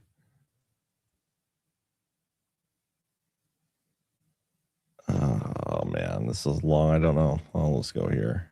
Probably not worth it, is it? Probably not, but I feel like I've already committed. And it's like one of those things where it makes me look more stupid if I don't play it than if I do, you know? Biden cancer just turned up too many results. Yeah, well, this is the one I was looking for. It's like this week and him on an interview saying it's gotten worse. Have theories about it. I have theories about the fact that he had traveled as much as he did. I also know that he obviously had cancer, whether it impacted him or not. He had, by the 9 months later, he was diagnosed with stage 4 prostate cancer and stage 4 metastatic bone cancer, none of which we knew. But my reaction to it was that I was as shocked, I think, as anyone who knew Joe Biden was. What were the discussions in your family leading to Joe Biden's decision to withdraw in favor of Kamala Harris? The fact of the matter is that the Democratic Party or no one could have taken the nomination. It didn't even show what I wanted to show, but. What about the thing I just sent you? Where'd you send it? Private chat? Okay, let's try this one. Complain more. The only thing that I say about my dad, about his health right This now, is it. is I wish he would complain more, because it's not good. The cancer has spread, is metastasized into his bones and further. It's very painful, and it's very debilitating in many respects. But he's still out there. He's still doing this thing that he so believes in this country. My dad in our family. Excuse me. Here come the fake tears. My dad is, and to this day, and remains the center of our family, not just because of who he is as the public person, but completely because of who he is to each one of us, down to his grandchildren and his great-grandchildren, his great-grandchild. He is our rock. And whatever you think about his politics or the decisions that he made, I can tell you this: he's the best father, the best husband, the best grandfather. Yeah, man, it's weird. Like his little redemption tour, coupled with the D-class we're getting against the Biden family, coupled with the fact that we haven't seen Biden in a few weeks, he probably is dead. I don't know. There's something weird going on. I can't quite put my finger. Yeah. You don't say, John. There's something weird going on with that old Joe Biden. Yeah, there's something fishy. I'm just, just starting to think. Yeah. But no, anyway, I don't remember why we got onto that rabbit hole, and I regret doing so. Apologies for digging on it, but because of Bannon talking about his illegitimacy. Oh yeah. Yeah. I mean, I'm ready for that part of the story. Joe Biden is illegitimate. He was a fake president. All of that whole thing was fake. If he ran anything, he quote unquote ran the bureaucratic administrative state. He wasn't running that. The global regime entity infiltrated into the American government. And so, I mean, if he's the avatar of that, fine. But Donald Trump, I mean, Bannon just told you the mechanism by which Trump would have stayed in office. The actual rules dictate if the election can't be certified, it goes to a contingent election.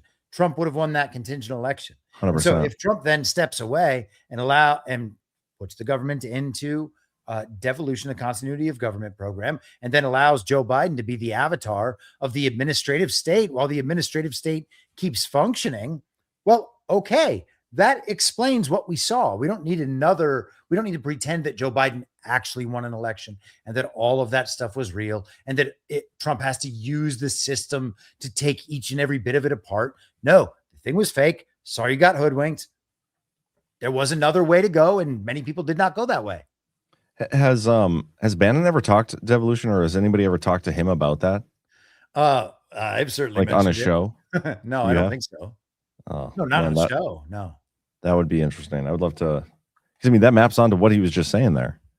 100%. Yeah. I mean, and listen, I'm not trying to say that is some proof that our take on this thing is correct, at least on the layer that the formal elements of devolution as you've laid them out are correct. And we'll see. Maybe that'll be the case. But I mean, there's I'm curious what do you think of it, Well, man, we've gotten feedback on what certain people think about it over the course of these last few years, and it's often inconclusive no matter what they say, That's true. But speaking of something, I'm not going to say that this is directly devolution related, but this is certainly an interesting story that came out. Was this today? It was today. U.S. troops can make arrests in militarized border zones, according to the DOJ. And the reason I find it interesting is because of the Posse Comitatus Act generally prohibits federal U.S. troops from engaging in domestic law enforcement activities, albeit with some exceptions. U.S. troops deployed at designated border defense zones should have the authority to make arrests, according to an advisory opinion authored by the Department of Justice Office of Legal Counsel and published on August 14th. Though a U.S. law known as the Posse Comitatus Act generally prohibits federal U.S. troops from engaging in domestic law enforcement activities, President Trump has increasingly called on the military to help secure the border and disrupt illegal crossing attempts. The new opinion from the Justice Department concludes that U.S. troops would not violate Posse Comitatus Act by arresting individuals suspected of committing offenses in a designated national defense area. And right now where this is interesting is where this applies is the border. But I mean, if they're writing this opinion for the border activities, if we get to a scenario, and I'm not saying we're gonna, but there's often been talk of the National Guard being called in to help, and even Trump himself has tried to get the National Guard to help with deportations and helping with more domestic law enforcement situations.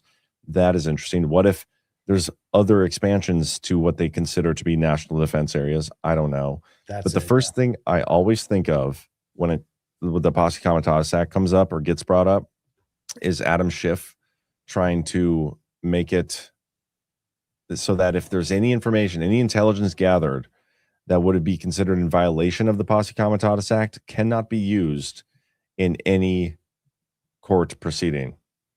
If you remember this is back in 2022.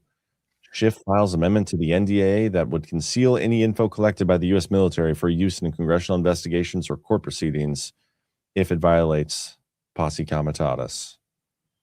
So that's what I always think of. And I always think it's like, why the hell would he be doing that? What does he think is coming? What does he know already happened? Like, I don't know. Lots of what ifs. But any thoughts on that article, Chris? I was also kind of focusing in on the designation of national defense areas. I suppose you could do that wherever you would determine that there was perhaps an invasion of foreigners in that area. So, yeah, I think that we're seeing a continuation of what we talked about at some length. What was that decision? I don't know if you remember. Do you remember when we went through that long document about which time, Chris? About the Posse Comitatus thing in various cities like Chicago? I think it was a decision or a legal filing or something. Well, yeah, there was times. There's one in California when Gavin Newsom, like, I'm going to go defeat Trump in court, like that had something to do with Posse Comitatus. There was one in Illinois as well. It was a Justice Kavanaugh dissent, I think. I don't remember. I mean, I feel like I remember reading it, but what answer are you looking for from me on this? No, I just remember at the time thinking that they were contesting all of the various means by which it would be described that Donald Trump does not have the authority to have the National Guard enforce the law in America. And the president calling together the militias is its own separate subject, but I'm not opposed to the idea that the National Guard are the law enforcement authority in the several states.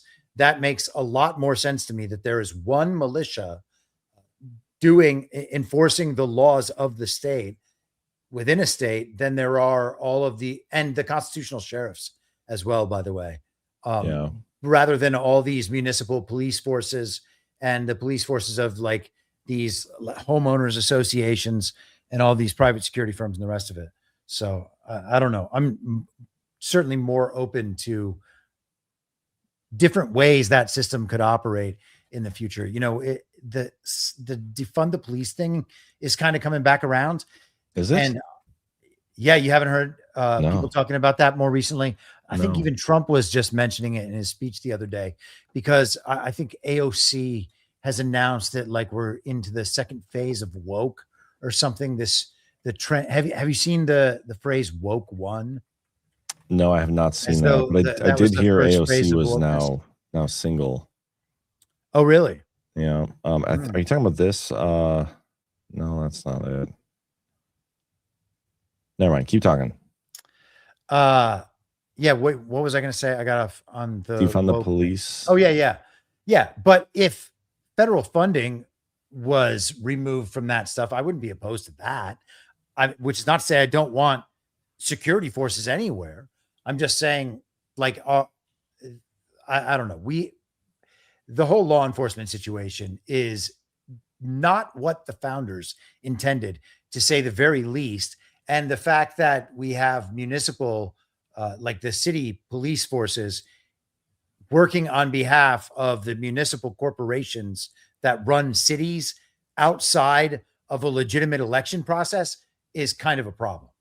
Yeah, I agree. There has been a big pushback on the whole flock camera thing. That's been going viral. That is interesting, yeah. On my Twitter feed. But I think I found the clip that you're referring to here. And in the past 4 years. Oh, man, is that audio bad for you too? It is, but maybe it'll correct itself. I don't know. It's the feed's fault. Before I took office, our country was overrun by violent criminals. I mean, you remember just a couple of years ago how bad it was, right? Yeah, it's really hard to hear. Foreign gangs, savage thugs with Biden. Sleepy Joe. What a horrible 4 years. That was 4 years in hell. We lived in hell. 4 years in hell. With Biden and the radical left Democrats. We call them Democrats now because their policies are so dumb. Fighting to defund the police. Does that play well in this room? Okay, that's the part. They're fighting to defund the police. Mm-hmm. So yeah, you nailed it. Speaking of funding, I do want to get to this. Well, we also got to talk Carolyn Leavitt leaving. Oh yeah, this week. Mm-hmm. Do you have that old clip from the White House Correspondents' Dinner? I can certainly find it.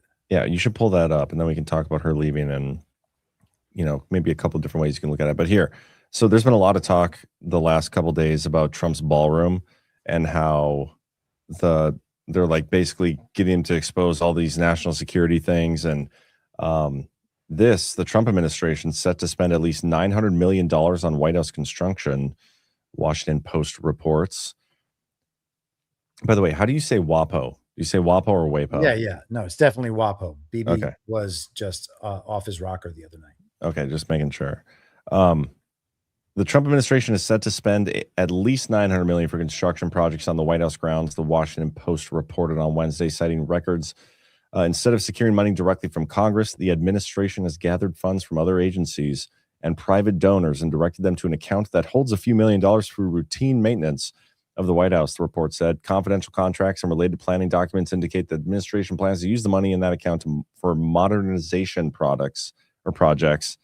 Last week, a federal appeals court ordered the administration to stop construction on a $400 million ballroom on the site of the White House's demolished East Wing, dealing the Republican leader a major setback.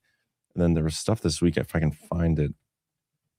And I'm gotten to the point where I have so many tabs open that I'm not even trying to go back through and find which tab I'm looking for. I'm just trying to do a new search entirely for it by opening a new tab.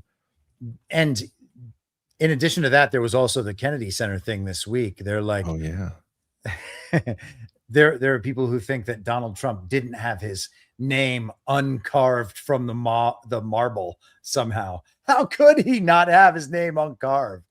The National Trust, the National Trust of Historic Preservation. Donald Trump was posting about that last night. Oh yeah. And I was kind of doing a little mini dig on that, having a conversation with the machine. And it turns out that this is one of those private organizations that Congress has set up. And so the National Trust will essentially take conservatorship over these different locations that are deemed to be historically relevant in some way. And so they're one of these organizations that exists outside the purview of any part of the government. They are basically quasi-governmental.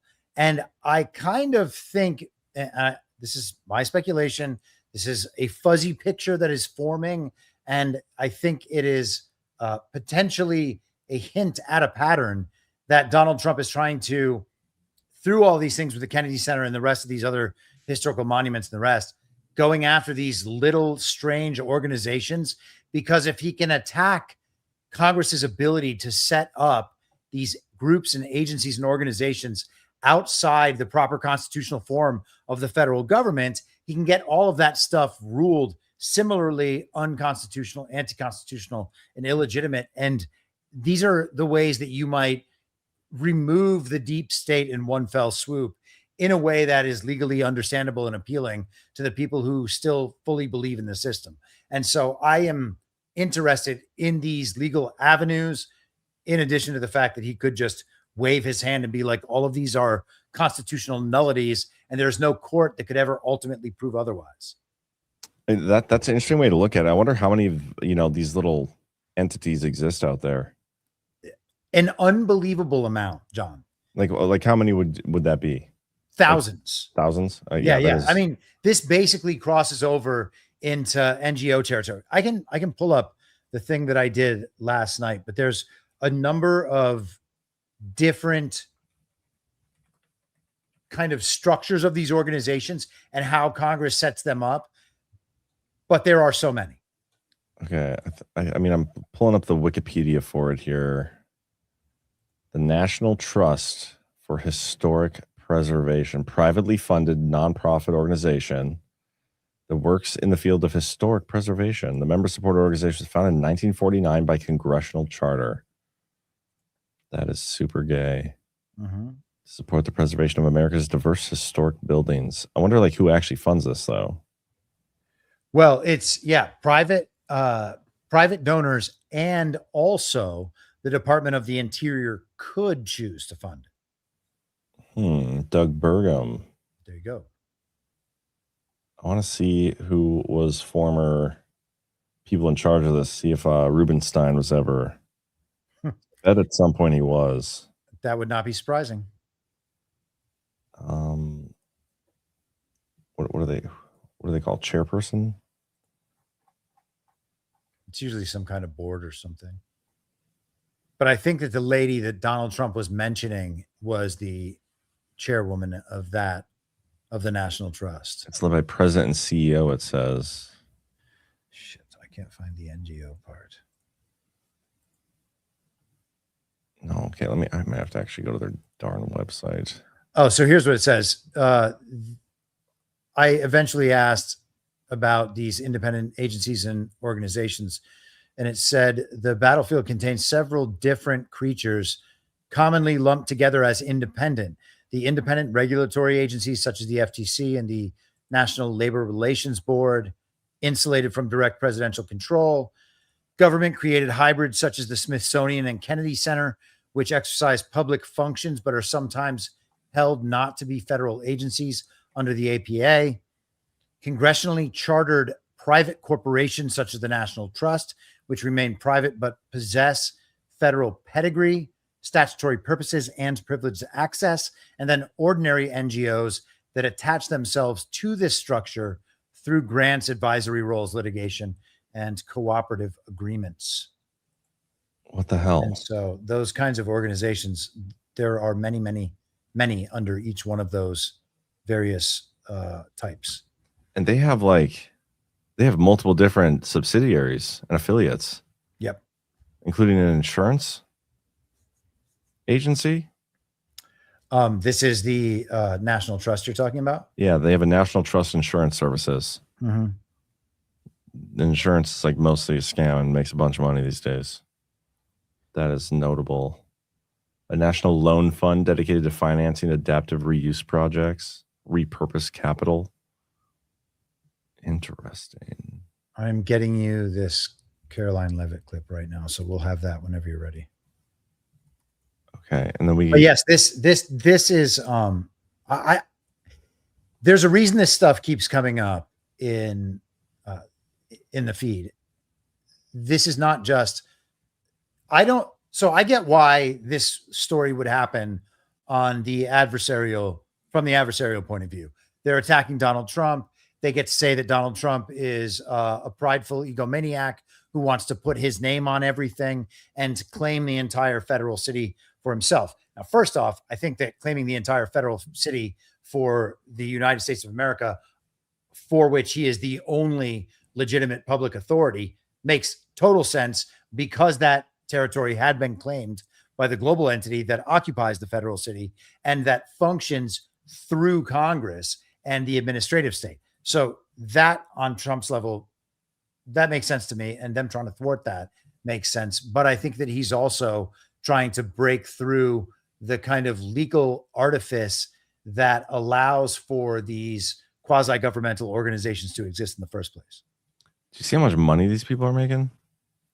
Is it hundreds of millions or is it just tens of millions? Well, like this is just the payroll for these people. Like the president CEO is making $500,000 a year.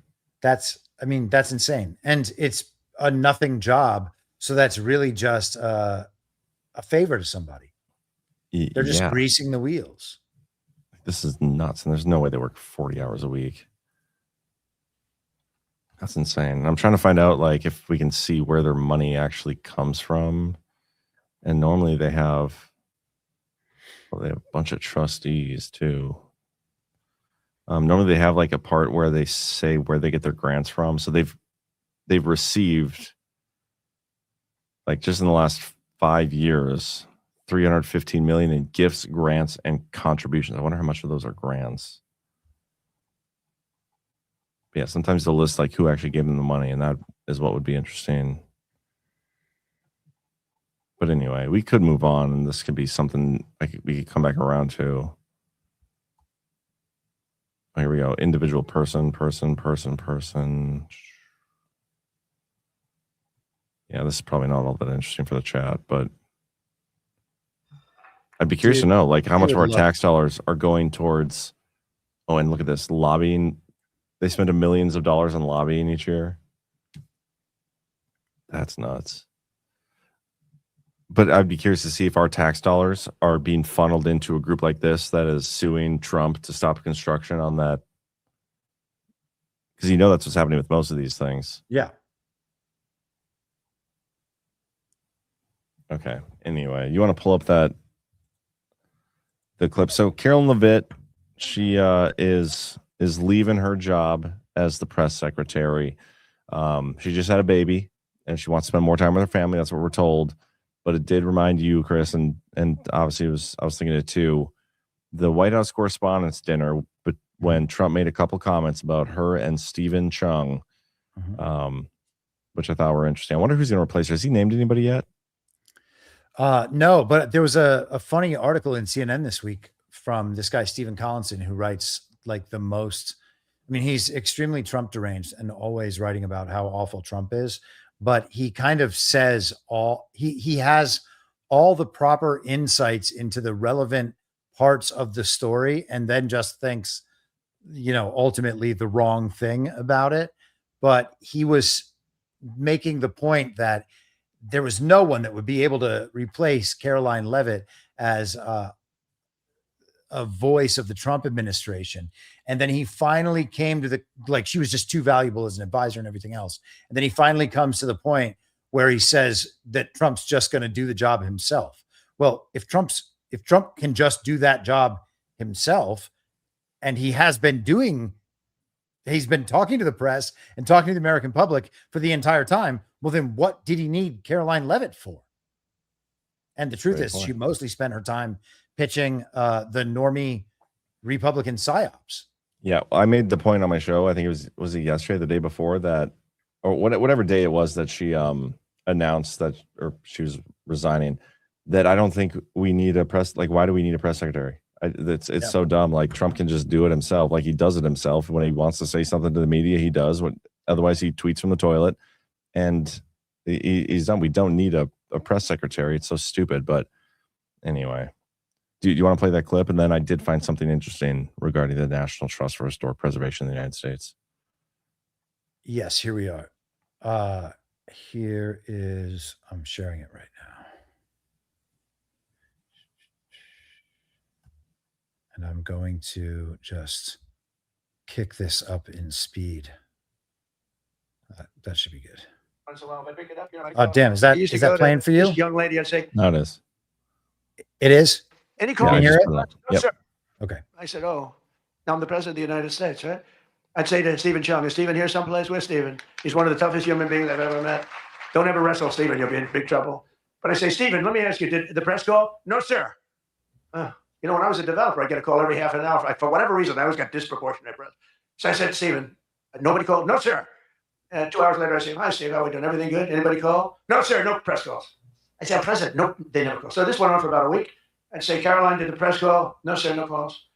I said, nothing. That's over a week. I haven't received a call. So I said, you know what I'll do? I'm going to give the press my phone number. That was the stupidest thing I ever did. I'm getting a call every 3.7 minutes. Stephen, I don't know where the hell you've been, but the press calls, I'm getting calls, ring, ring. I was with somebody today. They said, I've never heard a phone ring as much as press. Now, I look at the thing and usually just delete, delete, delete. Every once in a while, it'll be one of the people in this room that I like, and I'll pick it up. Like this one right here calls me on occasion, right? She'll call me and says, hello, sir. How are you? We want to talk about some horrible subject, like a horrible, depressing subject. I say, Jackie, I don't want to talk about it. Congratulations, however, on your new marriage. But I don't want to talk about it. But it's true. And people call me now. And so for weeks I go, no calls. And I learned then that both of them, they feel that I'm doing a great job. And they feel I'm above it all. And that no person, hundreds of people call no person, is good enough to talk to Trump. And so we don't even bother telling you. That's not the way it works, Caroline. You have to let me know. Because sometimes I do like to speak to the press. But now I have the best system I've ever had. it rings. And just so you understand, you're much better putting your name, because if there's no name, I just can't do that. I pick up every once in a while. Hello, I'm from Reno, Nevada. We're a startup paper. We're calling it the Reno Express. I said, do you believe I'm the president of the United States? Mr. President, could I have your views on Iran? And I just hang up. I get the craziest calls. I mean, some of them, my wife said, I can't believe you do this. This is a hell of a way to live. But sometimes they get calls from a point. Sometimes I can straighten out stories that are going to be fake, and I can make them from a fake story to a good story. I always find that when you don't speak to the press, you always get a bad story. When you do speak to the press, you have a shot at getting a good story. Oh, look. He takes fake news and makes it good news. Yeah. Love that clip. Check this out, though. The National Trust for Historic Preservation in the United States this last year, 2025, invested $145 million in Central America and the Caribbean and Europe. That is crazy. Yeah. They're preserving history in the United States by investing in foreign countries. Wow. I mean, I guess we're going to have to probably look more into that. That's quite interesting. Yeah. Because Donald Trump is in a, let's not take this word too dramatically, but Donald Trump is in a direct confrontation with them right now. Yeah. And you'd have to think that there's more to it than he wants to make sure they don't stop him from building his ballroom that is already 100% being built and will not stop being built no matter what. Yeah, I want to find out who they invested in, because what if they're like, I mean, it's probably a money laundering scheme, right? To some extent, they are all money laundering schemes. Yes, they certainly are. I'll dig more into that, guys, for sure. But anyway, anything else you want to go through, talk about? I know we were kind of all over the place tonight, but it was fun. Yeah, I think we had a nice, I wouldn't call it a weave. I would never be so presumptuous as to call it a weave. But the other thing that was funny was the North Korea, South Korea thing. Oh yeah. Let me find, I know here, that tab is easy to find because it's green. It's the only green tab I have. Here, this is the BBC on it. And I highlighted a bunch of it. I don't know if you highlighted that article. I did not highlight this article. So you can send, let's do the BBC. Yeah, here we go. So South Korea proposes talks to officially end war with the North. And this is something I've talked about on this show a number of times. Yeah. The conflict between the two occupants of the Korean Peninsula has been effectively frozen since an armistice was signed in 1953. They did not sign a peace treaty and therefore have remained technically still at war ever since. South Korea is literally a United States military occupation of the southern half of Korea. Okay. It's just Korea. But anyway, if you want to respond to that, go ahead. Otherwise, do you remember that story when we sent the SEALs to go and put like a bug in Kim Jong-un's bedroom so we could listen to him talk, and we accidentally killed a bunch of fishermen, and we're like, oh shit, we killed fishermen, we better leave. And then it came out, it's like big scandal that the CIA or the military or whoever were killing just poor fishermen in boats while trying to plant bugs on Kim Jong-un's bedroom or his bathroom, maybe, I don't know. Whoops, I guess. Probably does more business from the toilet, like most world leaders. There you go. In the middle of the night. Yeah.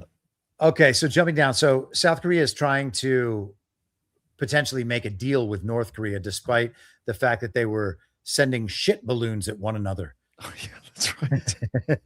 That's the dumbest war ever. Actually, maybe not. This Iran war might be dumber, but it's so funny. It's funny. Lee expressed hope that the two nations, quote, will sit face to face for peaceful coexistence and mutual growth, end quote, adding this could serve as a forum for discussing, quote, effective ways to halt the advancement of the North's nuclear capabilities, end quote. North Korea has yet to react to Lee's offer. The authoritarian regime's state news agency carried news of Kim marking the country's own Liberation Day commemorations with a wreath laying and guard of honor. So that's interesting that he's doing something symbolic right as they're talking about the fact that their war somehow has never ended. Pyongyang has previously rebuffed Lee's offer of engagement, criticizing a deal for the U.S. to build South Korea a fleet of nuclear-powered submarines and denouncing joint drills between the two allies. In fact, it's not two allies. It is a United States military occupation. So if the U.S. gave nuclear-powered submarines to South Korea and then South Korea and North Korea became one country again, what would that mean? And it has a very Taliban ring to it at that point. It does. But what this story makes me think of is the story we got back, I believe it was in March, where the Trump administration, and this is something he's been kind of floating since his first term, but they were considering withdrawing like thousands of troops from South Korea. Do you remember that? So yes. Yeah. So that's this when story, we started talking about the pullout method. yeah. So this story coming on the heels of that is interesting. It's like, okay, well, the United States is about to pull out. We better let somebody else in. Well, how about North Korea? Just a train of dictators. Dictator. Oh my gosh. That's just hilarious. Dictator after dictator after dictator. I don't know how one country can handle so much dictatorship, but it's like that meme with the couch, and it's just South Korea and all dictators. Oh gosh, somebody needs to make that meme. Yeah, this, so good. This has gone off the rails in the best way. This would be a great way to end the show, though. This is so good. Yeah, that's what happens at the end of the train. Finally, you get off the all the rails. In a speech at the time, he added that if a war were to break out on the Korean Peninsula, the North should aim toward occupying, recapturing, and incorporating the South into its own territory, which of course they've already done because there is no other territory. It's only an American military occupation. North Korea declared itself a nuclear power in 2022 and vowed never to relinquish its weapons, of which it is estimated to possess dozens. So no one knows if they exist. They exist because North Korea declared they exist, but also they're real. Lee has previously said Pyongyang was producing 15 to 20 more warheads annually, telling the BBC last year he would back a deal between U.S. President Donald Trump and Kim Jong-un to freeze production. Trump is the only Western leader to have met Kim, which happened during the U.S. president's first term, which is likely when that war was finally ended. And of course it was. And also about the nuke thing. So Iran can never have a nuclear weapon, but also North Korea already has them. And it'll be cool just to freeze. Yeah, as long as they just don't make more. Like they can have as many as they want because they've been making them, you know, under the cloud of darkness. We have no idea how many they have, how many they've been making, but as long as they don't make that one more, North Korea can never have another nuclear weapon. That could be the slogan of that war. You've got it. Yeah, that's great. But yeah, weird stuff. South Korea, man. Huh. Curious to see where that goes. I personally prefer the shit balloon warfare, though. That's my favorite kind of warfare. We need more of that. I can't blame you for that. Yeah. Anyway, how about we do some boosts and rants, and then Yes. we need an outro video. There has been some good, AI videos this week. A lot of the old video games and Trump. If you have one in mind you want to do, okay. But otherwise, I think that we need to return to a classic after the conversation we just had. Oh, I already know. Yes. Which one you want to do? Yes. Can you send the link to it in the chat? Totar win, I'm assuming. Sure yeah. Well, now you ruin it for everybody else, but yes. Dang it. Okay. Well, I just want to make sure we're on the same wavelength. Yeah, it would be like you saying to your wife in discussion of the kids, in front of them, oh yeah, so you're going to do the Santa Claus stuff for this year? Chris, you're not supposed to say that out loud. You're not supposed to say that in front of our audience. Oh, sorry. There might be young kids listening, but no, I get what you're saying. The childish urge not to accept that there is no Santa Claus is the same as the MAGA urge to not accept that elections are fake. Yeah, I totally get you, but here's my thing. Like I have no problem with my kids not knowing that Santa isn't. I just don't trust them to not ruin it for other kids, and that's where I think the issue would be. Like, I don't want to get a parent call me like, "You're a little your shithead told my kid that Santa's not real, and now we have to deal with this at home. And so we'll just hold off as long as possible. I have some, yeah. I don't know what to think about that whole Santa thing. Yeah. Well, same as dinosaurs, ultimately. Yeah, but there's some great movies. Land Before Time, all the. That's gonna upset some people too. Yeah, we don't need to go there tonight. We can save that for you should do a story hour on like one of the dinosaur movies. Jurassic Dude, Park. we should do that. That would be fun. Oh, I bet Jurassic Park is so ridiculous. Have you never seen them? I maybe saw part of the original one back in the day, but I always hated blockbusters, especially action blockbusters. So if it got to be too big, I would just skip it. Gotcha. The series I've been watching lately on Amazon is The Outsider. I know it's a Stephen King thing and Stephen King say, but it was like a really good concept. Wait, is that Jason Bateman who's the star of that? Well, I don't want to ruin it. Spoiler alert or anything. Was it more than one? He's in it. Oh, okay. Well, that's fine then. I remember watching that back in the day. Yeah, it was pretty good.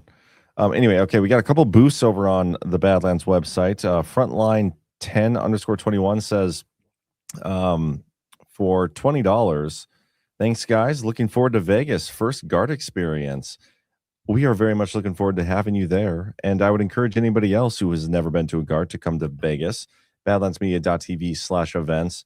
These events are awesome. We do them differently than everybody else. We, first of all, like instead of like one speaker at a time getting up and just like lecturing you about something, we make it much more discussion based, and we get the audience involved. So we do everything panel format, all sorts of different topics. We'll have to finalize those soon.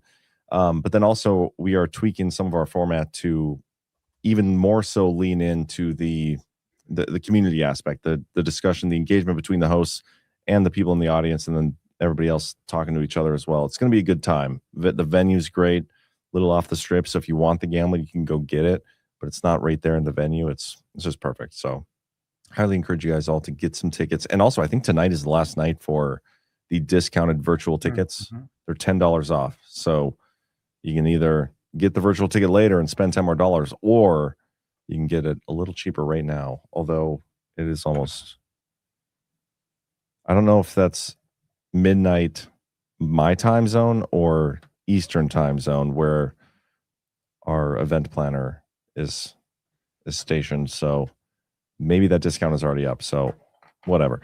1027 JS for $20 says thank you, Joe, my fellow North Dakotan. And now let's go through a couple of these rants here. Snowick ad operator gifted a subscription. Thank you so much. Gateway Mega 5 sent this $20 earlier, and we played the clip on the show. Joshua Baez of the St. Louis Cardinals making MLB history with 3 home runs in his first 3 at-bats. Epic. And then SG Anon Today's has rated the stream. I wonder if that's the SG Anon who just like totally rips our shows and plays them on his own channel for money. Like, is that the SG Anon? That'd be ballsy for that account to rate us. Yeah. But I have seen something like that. I don't know. Yeah. The Boom Diggity sent the $50 in for the clip of me on this last Friday talking about yesterday the Schrodinger thing, but I know I'm going to find it. It happened back in like February or March. I talked about Schrodinger's Strait or Schrodinger's War, whatever, something regarding the Iran situation. I'm going to find it and prove myself right. Dirty White Boy, the normies wouldn't be impacted if Michelle hit them in the forehead with her manhood. Ooh. I don't even know how to respond to that. The Pete Santilli Show rated the stream. Thank you, Pete. Cam Cooksey says Dictator Train. Yeah, that was a wild ending. And then Lions 54. It was mine and my daddy's secret when I was little. I held up my end and never told any of the kids that Santa wasn't real. Like you're saying you're saying like when you were younger he told you. I gotcha. I think you meant you still haven't told your kids. Anyway, Cindy Waters, $10. Good to see you, Cindy. No matter how retarded you two think things are in the U.S., just know that the Australian government has begun chasing down wild penguins and giving them a vax for bird flu. I love it here. There's no way that's true. Eventually, they're going to tell you that was how everyone became infected. No, aren't they going to say that that's how they saved everybody from being infected? Oh no, I assume that they're gonna be like, "Whoops, the vaccine shed from these penguins," or they're gonna accuse someone of being a penguin fucker. Oh yeah, that's much more likely. Australians, man, they have some weird kinks. But anyway, we're gonna get out of here with this outro video. I'm probably gonna have to take us off YouTube just because the copyright thing. But I appreciate you all over on YouTube. Well, all the people on YouTube should just look up after the feed ends. Just look up Totar Win, TOTAR Win, and then you can play along. And it's hilarious. So you'll love it. Also, hit the thumbs up here and on YouTube. We appreciate you guys doing that. It's really been helping out on the metrics over on YouTube. We're over like 21,000 followers now, which is awesome. So we'll see you guys later. Chris, as always, it was a pleasure. A lot of fun tonight. Good hanging. Catch you later. Yes, sir. President Trump making history, becoming the first American president to ever step foot